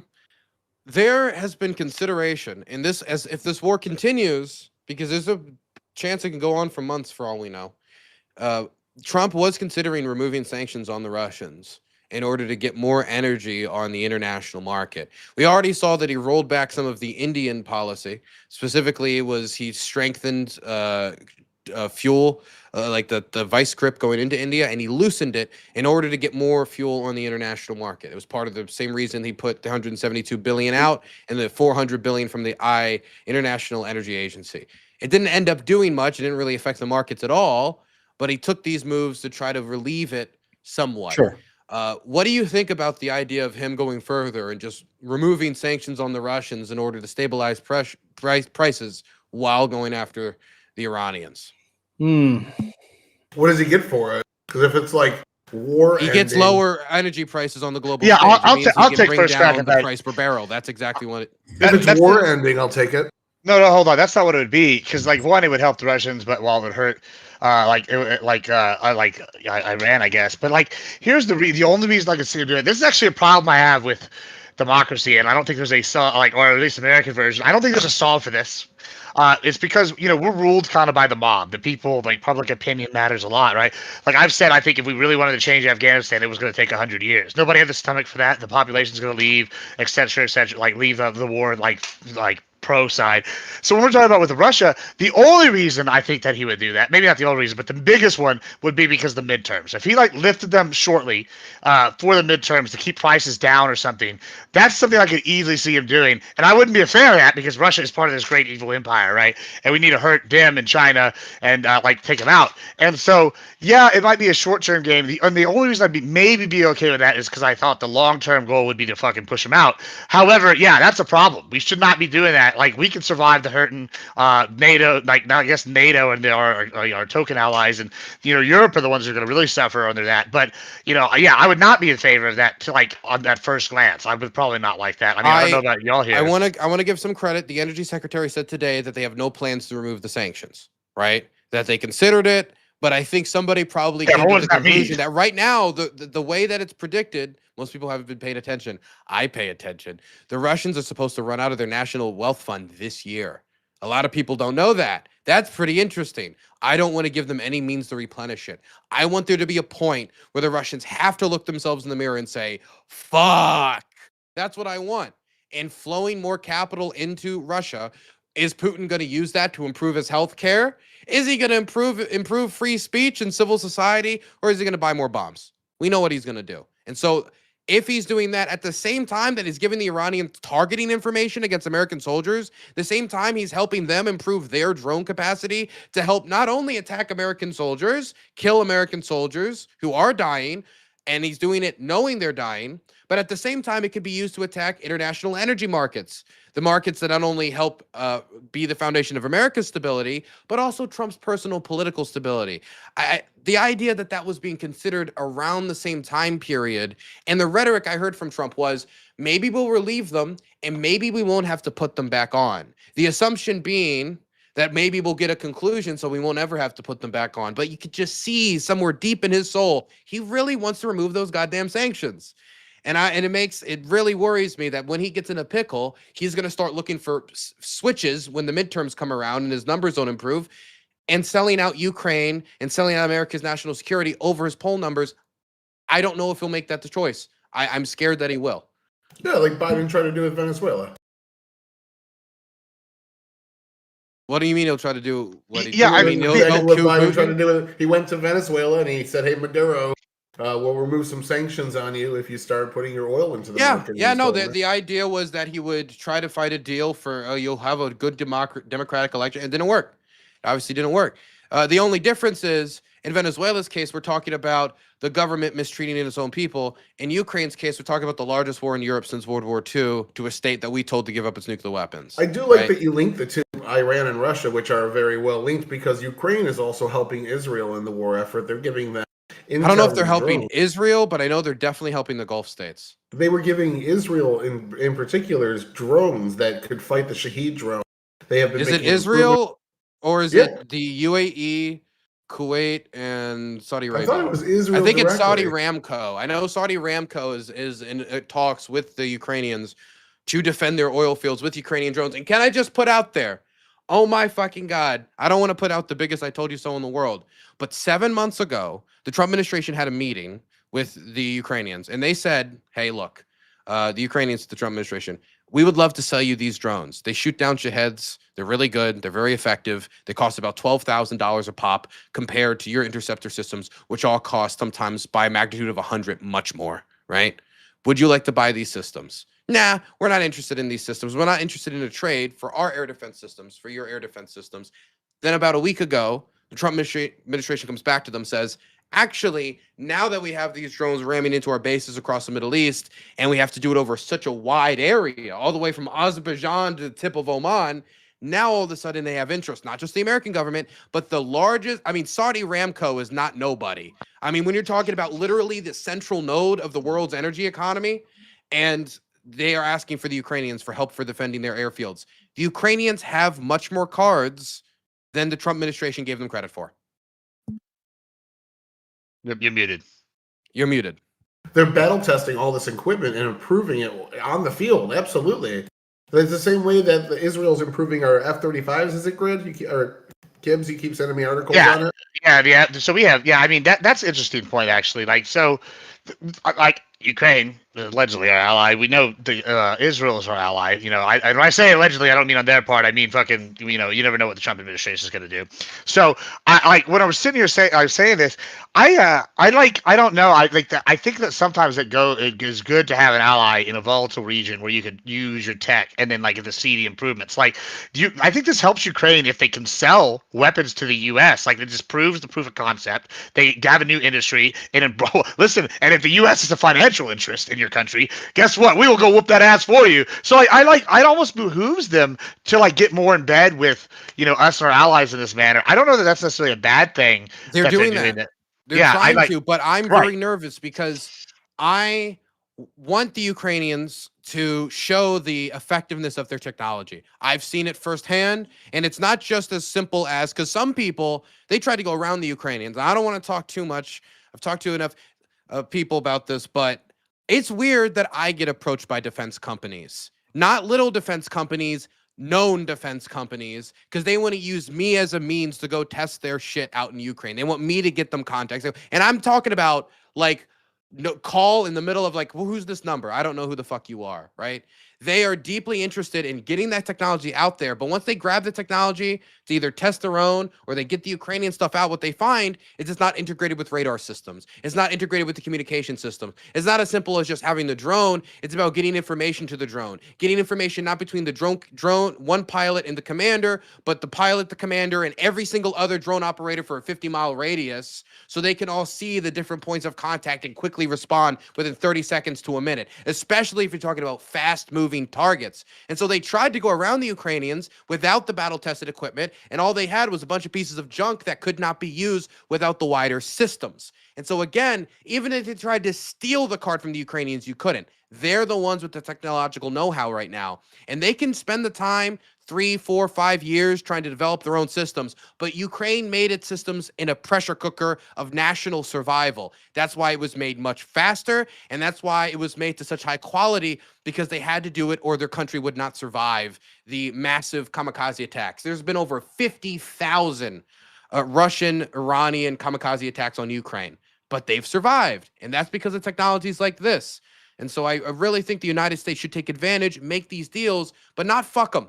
And I'm sorry, but if Trump can, he will. He has before, and I'm really worried he will again. If he wants to be partners with the Ukrainians, be on the cutting edge of drone technology, you can't keep asking them to give up land and defensive positions to a country that could very well invade them again in 6 months. You have to work with them as a partner, not that you're just the intermediary. And that's the difference. We need to be their ally, not Oman or Sweden, and just be the guy in between saying, I don't know what's going on. Why don't you just talk it out? Which has not worked. You're a little bit more than that. Here's $100 billion, but also talk it out too. That'd be good. Not Trump. Trump didn't give no 100 billion fucking anything. Yeah, Trump, well, while he was out of office, held aid hostage in the Senate, in the House, and he said, unless you give me immigration reform, unless you stop the invasion on our southern border, then we can't deal with the invasion in Europe. Which was he backed when Mike Johnson approved that through the House, and he was being after attacked by 10 months after the Battle of Avdiivka was. I mean, I'm sorry. I felt every month, I felt every day, and I felt that supply dying down. It did have an effect, and I do think it killed people. Good. Are you saying something? You were moving your mouth there. You're muted. Oh, I was just asking if we were done with Iran now. It feels like Ukraine's balls are properly glazed. So I needed to. I noticed that they weren't shining. Just glaze them right up there. But are we done with Iran? Or No. Before we move on to the Ukraine fully, I mean, we could these tie together. Tyler kind of touched on this earlier. With I know that in the short term, this does strengthen Russia because more oil is sold to China and whatnot than from Iran. But in the long term, if you take out all the allies, wouldn't y'all say this is seems like a long-term plan to isolate China and Russia? I mean, especially if Cuba's next. Does this not seem very it's got a plan? Because people keep saying it doesn't have a plan, but it seems like his plan is isolate these major powers by taking out I don't think allies. he's seeking to isolate China. I think he's seeking to make Iran the obvious bad guy, so that China doesn't want to deal with Iran's bullshit. Wait, you think China cares if they're the bad guy? Yeah, I think publicly their image is very important to them. Yeah, I don't know about that one. Yeah, they've been backing Iran and China through this whole thing. You know that their entire city, their economy has gotten so bad since the tariffs that so many manufacturing plants have shut down that they're really pissed off at their government, and the government's a very small part of China. So, it's an interesting thing. They're very libertarian over there. They are somewhat. They're very capitalistic. I've never in my life seen more capitalistic people than China. If you want to see pure capitalism, go to China. That is the purest capitalism you'll ever see. Yeah. So I just by the government. Hold on. What? What? I just wondering if he's getting paid or something. Are you making money? Is Xi Jinping in your DMs? No, but I do own property in China.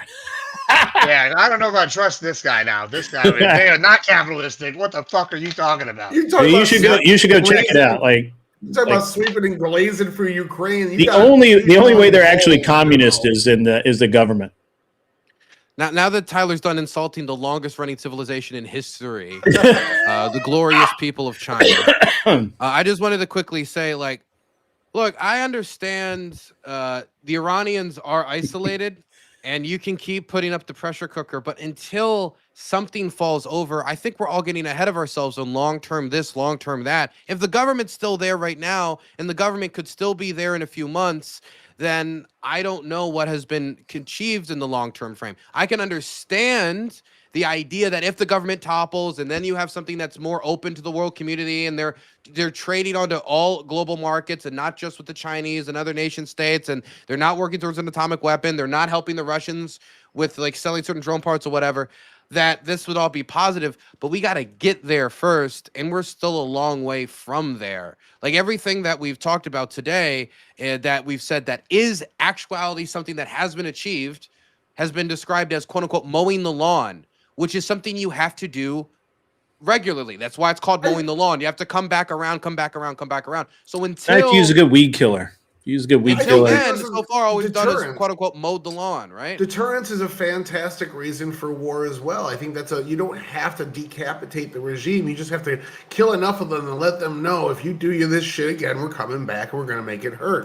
That's all you have to do is make the incentive for them to attack you so low that they don't ever do it again. A war of deterrence. I'll go one further. Bosnia, Serbia, Panama. We've done this all over. Even in the Middle East, Kuwait was a war of deterrence. Israel's been waging wars of deterrence. They're not decapitating everybody. Hezbollah still exists, but they're completely decimated, just like Iran.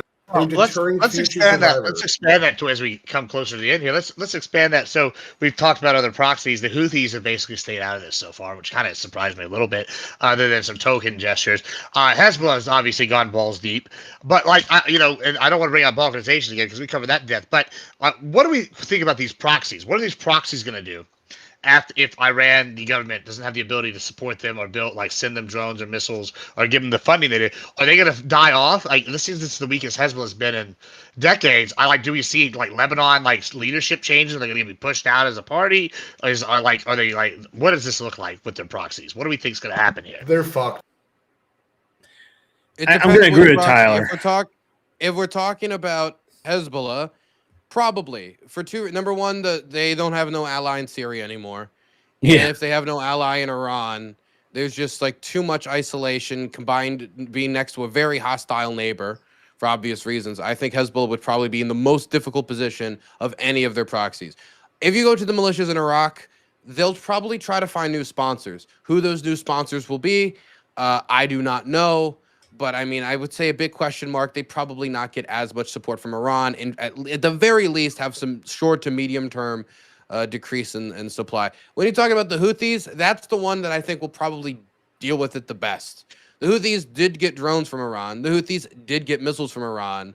But if the Houthis can make cheap drones domestically, then they can essentially repeat much of their previously semi-successful strategies in trying to hold people hostage over the Red Sea. And they have shown unbelievable durability when it comes to the air campaign against the Saudi and UAE-backed operation before they split, and then the American campaign when we did Operation Prosperity Guardian. We did degrade their ability to throw a lot of drones and missiles into the Red Sea, but we never was able to completely stop them or get them to directly submit. We were only able to really get some amount of ceasefire. So I think they would probably be the one that would be most resilient. Did you have thoughts? Yeah, I mean, I agree with, but I mean, the Houthis they're all battling against their own government. I just think they'd be fucked. I think maybe, he's probably right that they'd last the longest, but more resilient doesn't mean they ain't going down just like the rest. look, I probably agree with Iran's that always as well. been the source of the weapons, the source of the money, the place they trained, and all of that. So without Iran, maybe they find a slight home in Iraq, but even Iraq is sick of their shit. Like everybody wants to look again. Everybody wants to clean up the neighborhood. They're gonna, that you just got to get rid of this one guy that just is, shits all over his yard. That's it. Yeah, just got to get. Let's be clear. When we talk about the Houthis, it's not the same as Hezbollah. It's not just like a political party. It is a tribe. Yeah, it's a group of people, and it has. So I think that. Yeah, it's a cult. It's an ethnic group, not just It adds yeah. more resilience because people will see it as not just an attack on the political ties next to the Iran. They'll see it as an attack on the tribe. They'll see it as an attack on their people. And so for them, they might see it as an existential struggle for survival. And so I would say they would probably be much more resilient. Where the militia shit in Iraq, you can flip from militia to militia, make a new group. It'll be a little bit more difficult there. Yeah, the Houthis also, like, they've had the support of Iran, but they haven't had near the support, and they've been fighting for their lives the whole time they've been there and winning. So I could definitely see them being the one that survives. It's part of the reason why they're staying out, because they don't want to waste what techs they got right now. Is what would be my explanation. Is like, if they're not going to pick the losing side in a battle, they can't influence. Well, I mean, they can use it more efficiently. Is my guess. Everybody gets tired of war at some point. I mean, do they? Like, well, hold on there. Like, it depends. I think there's a lot of people that like war. That, like, it's good for certain people, like certain groups. Like, if you're the pro,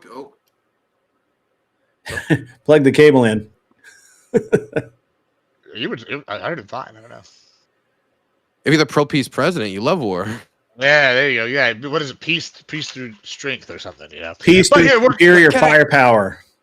Can I just say how annoying that is to have heard so much concern about the cost or how much we're spending on Ukraine, how much we're spending on all these U.S. aid programs. And then immediately, not only is he talking about putting the military budget up to 1.5 trillion, I mean, record setting on top of record setting. But I mean, I don't want to even talk about the recent 92 billion, but you're talking about a military campaign where they're saying the price tag literally doesn't matter. Do the price tags matter when it comes to national defense, or do they not matter when it comes to national defense? Especially when we're talking about, again, one scenario, no American deaths. The other scenario, we're probably like a dozen.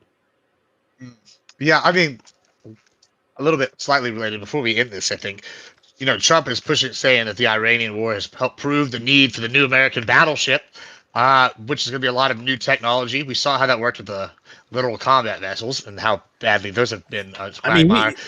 However, we've also seen with the F-35 where it goes way over budget and then becomes a premier thing we sell. Do we think that this is a real good thing that we're going to do with the battleships? Should we use them to influence the Middle East?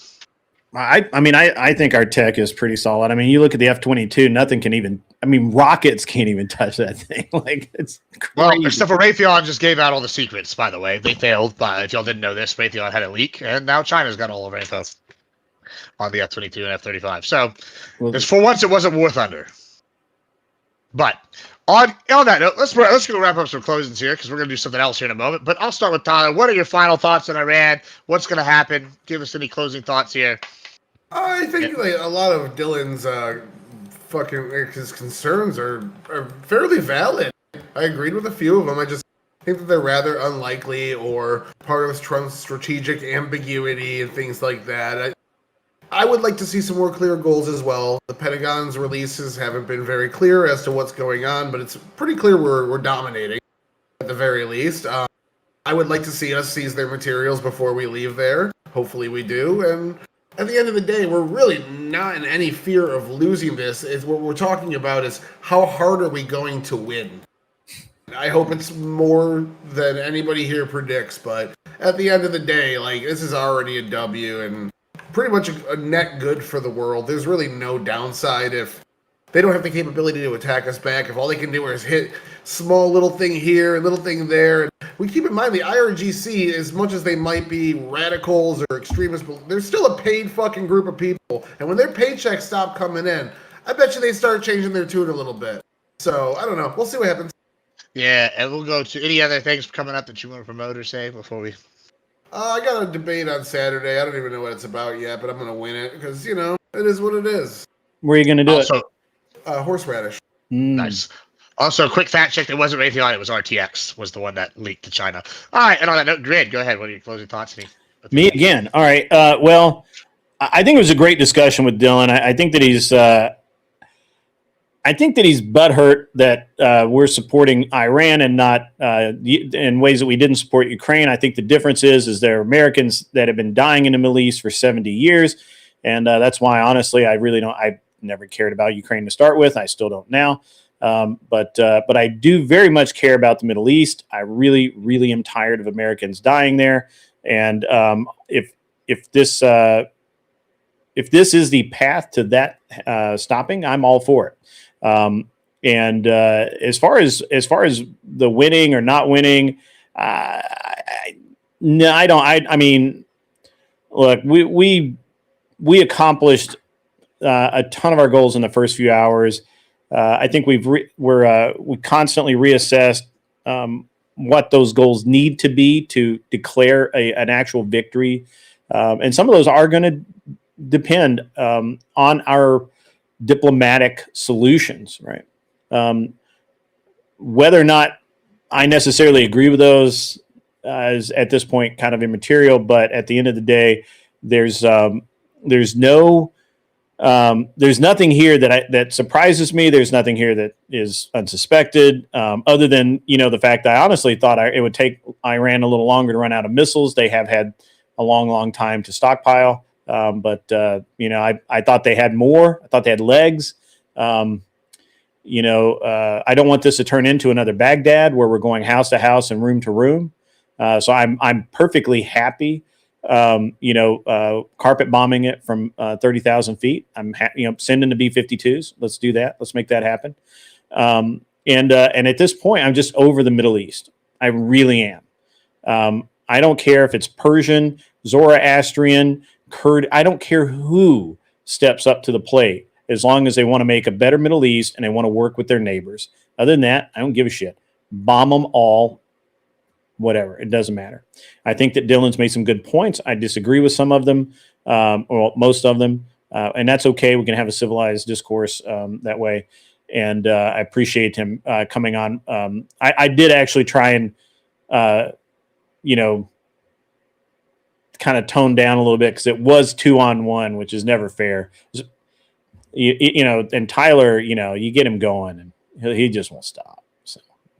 But at any rate, I'm a non-interventionist, so this is why I believe this is the way I'm taking the steps that I am. We should not be the enforcer. We absolutely should not be the world police, despite anything Tyler says. That is not our job.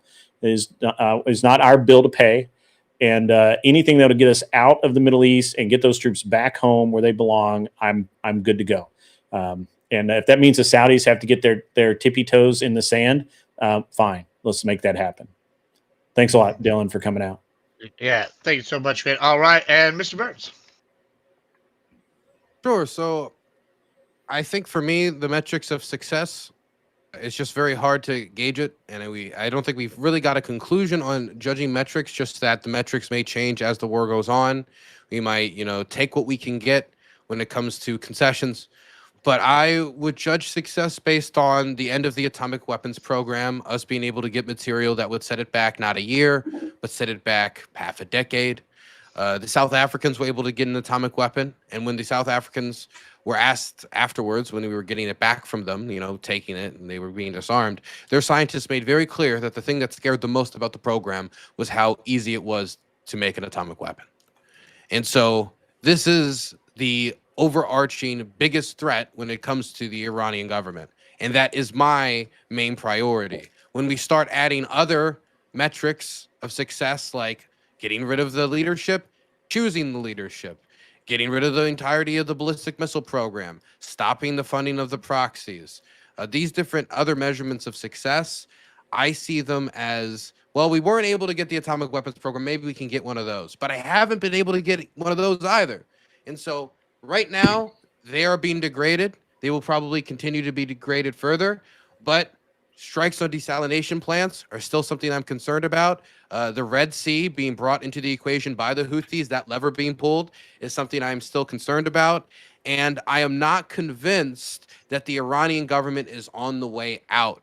And I am also not convinced that Donald Trump wants to make that government go on the way out by targeting all of its oil and gas infrastructure. One statistic I didn't get to talk about today: the Iranians are exporting more fuel now than they were before the bombing.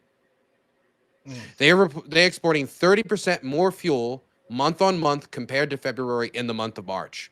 They are making more money today than they were before the war due to the price increase and them continuing to export product.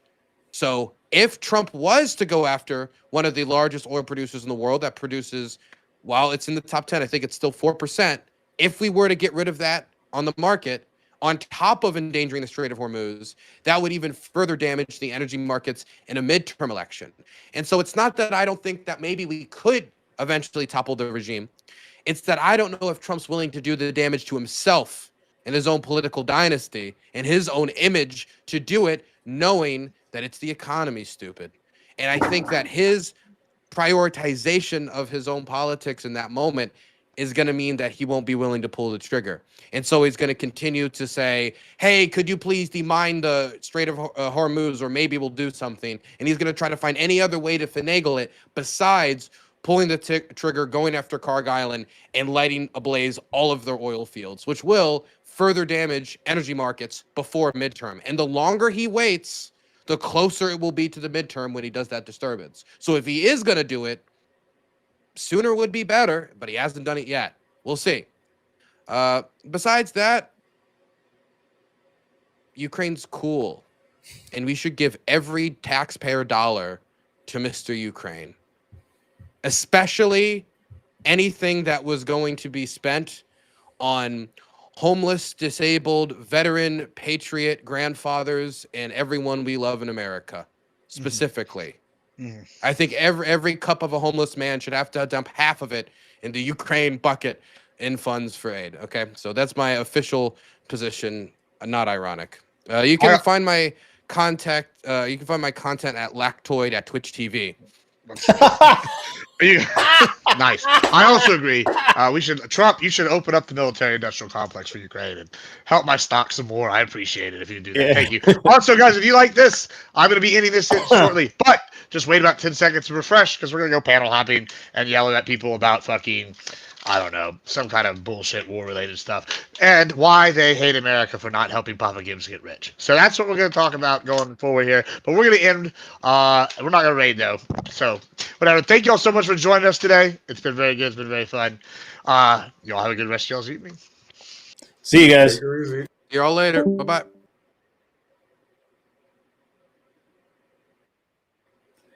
All right. What's up, everybody? Well, that was interesting. You know, that was a different, that was a very different outcome than what I had expected. To be honest, I had in my mind that you know, it was probably gonna be a little bit more. Dominating victory. Yeah, pretty much, man. I had this one in the bag. I didn't even study. I didn't do my homework. I showed up to class late. All the things, man. All the things. So, yeah, it sucks to be the world's superpower and the most unhealthy country on earth. I don't know if we're the most unhealthy, but, you know, I'm pretty sure there's some guys out there with black lung. I had a super chat come in, and very fortunately for me, my wonderful TTS went ahead and read that. We'll go ahead and re-trigger. Let me see if I can re-trigger that because, you know, that one, we'll just re-trigger it right now. Get Jedi Master coming in.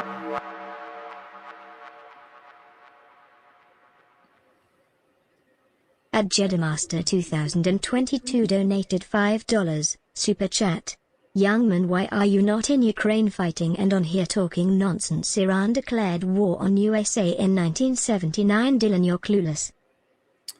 Yeah, so interestingly enough, Dylan has spent a lot of time over in the Ukraine as a war correspondent, and that's why when he talks about this stuff, he's very pro-Ukraine. He put his money where his mouth was. So I'm not. I don't give him a lot. I used to kind of give him. I used to give him kind of a lot of shit about it, but the reality is that he talks some talk, but he does actually walk that walk. So I'll let him do it, man. I think he's not full of shit. Johnny Dollar, no big deal. It was more of a discussion than a debate. I just don't think that if it was a debate, I don't think Dylan won. So there you go. But yeah. So it was cool. First time I've been back. I was on yesterday for a few minutes, but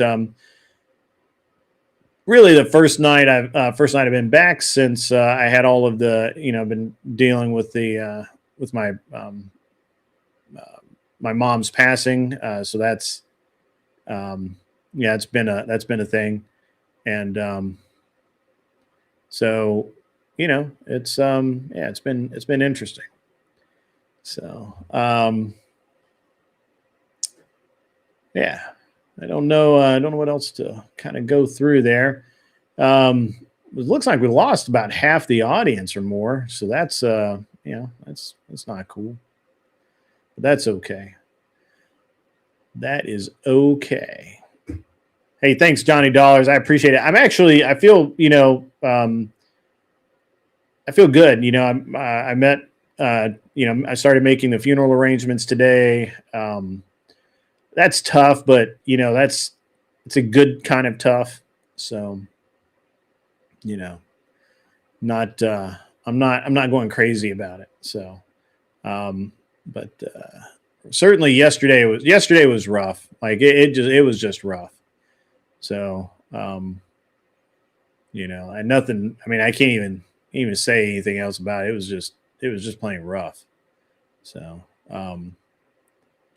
but yeah. So, you guys got any observations? You got criticisms? So you think I could have done better in the debate? What's up? What do you think? I will take it all. I will listen.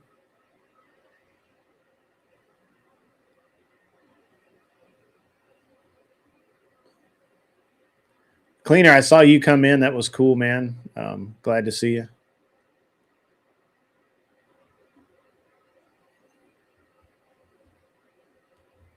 Feel like a lot of people are probably over watching a couple of there's some other good live streams that have come on.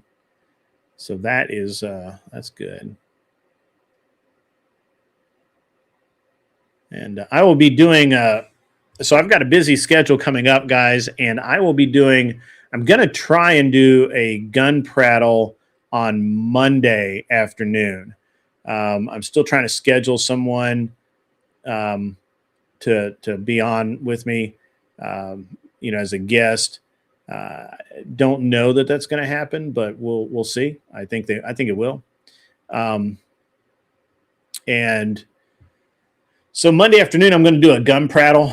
It should be pretty good. We're going to have a great time. I'm not sure who the guest is going to be, but I'll figure it out.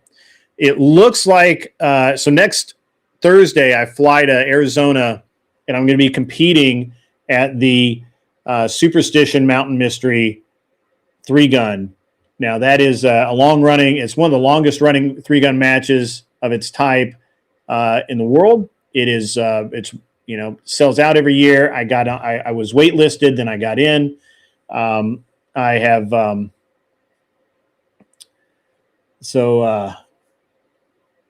it's going to be a really good time. And the cool thing is, guys, I'm working right now to have I'm going to take my camera stuff with me, and obviously the drone and all of that, so I can get footage.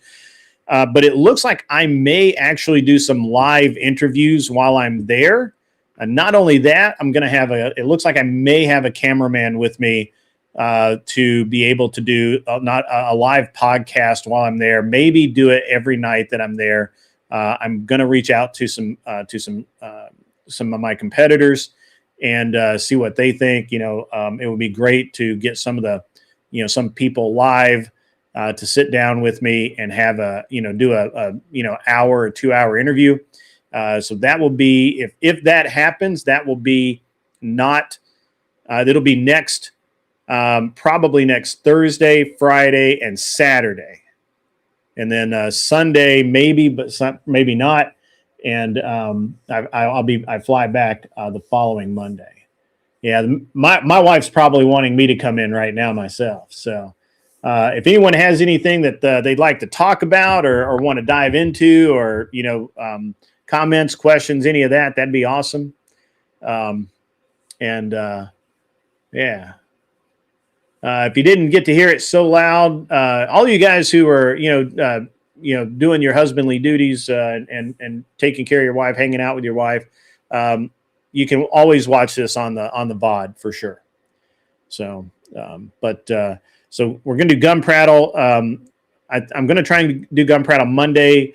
Wednesday will be day shift again, and Wednesday night we'll probably do a Gun Prattle or a debate, and I may actually stream most of the day Wednesday. We'll see. But we got to do some gun. I've got to get these gun prattles rolling out, and now the weather's getting nice, so we're gonna have outside footage, and I'm shooting big matches, so it's gonna be a good time. Also got some. I'm flying tomorrow morning. I have a flight at 10 a.m. and I don't know if I'll put the video up, but we'll see. Yeah, so it looks like you guys are, it's pretty quiet out there in chat. So I'm going to probably go ahead and sign off for now. I'm going to raid you guys over to Clover Tack. He's doing some cool interviewing right now on, I believe, some concealed carry, personal defense stuff. And you guys should have a great time with that. And as always, guys, Def Not put up a vid about force doctrine.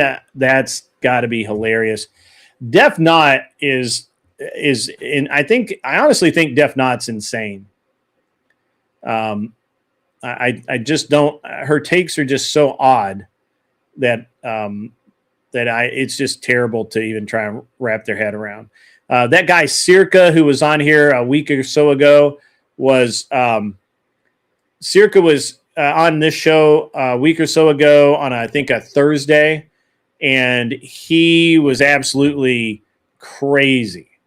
Oh, I know who Def Not is.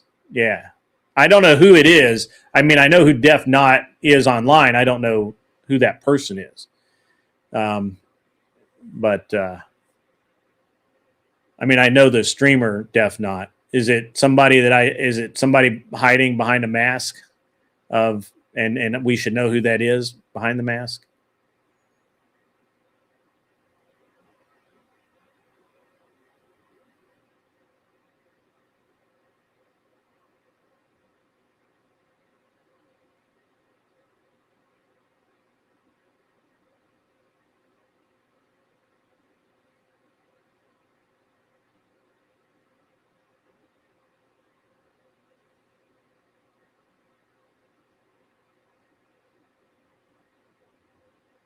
Yeah. Yeah, I don't. If it's somebody like if she has daddy issues, so to speak. Yeah, she's got a lot of issues. Honestly, I've talked to her. She's okay. You know, she's. I think she's insane. I think she's insane. The way that she was trying to critique Andrew's internal critique, but Andrew was actually giving an internal critique. It was very interesting. I don't really. I'm not even sure she had a point, but maybe. At any rate, guys, go over and watch Clover Tack. I'm gonna call it a night, and I got to get up early and tomorrow and go fly. I'm gonna fly a new plane tomorrow called an RV-12, which I hope is a lot of fun. And it was a new plane to me. I mean, it's not it may be a brand new plane. I don't know. I haven't flown it yet. But at any rate, enjoy the outro. Have fun. Go be cool over at Clover Tack, and I will catch you guys later. I'll give you. Bro, I'm obviously not. I told you like multiple times that I'm not fucking like gonna respond to like. I can't understand like just a whole like wall of like text. You can like say something and respond or not, but I'm like you're like obviously I'm not gonna engage with your argument like that. Like what? Like that's so lame.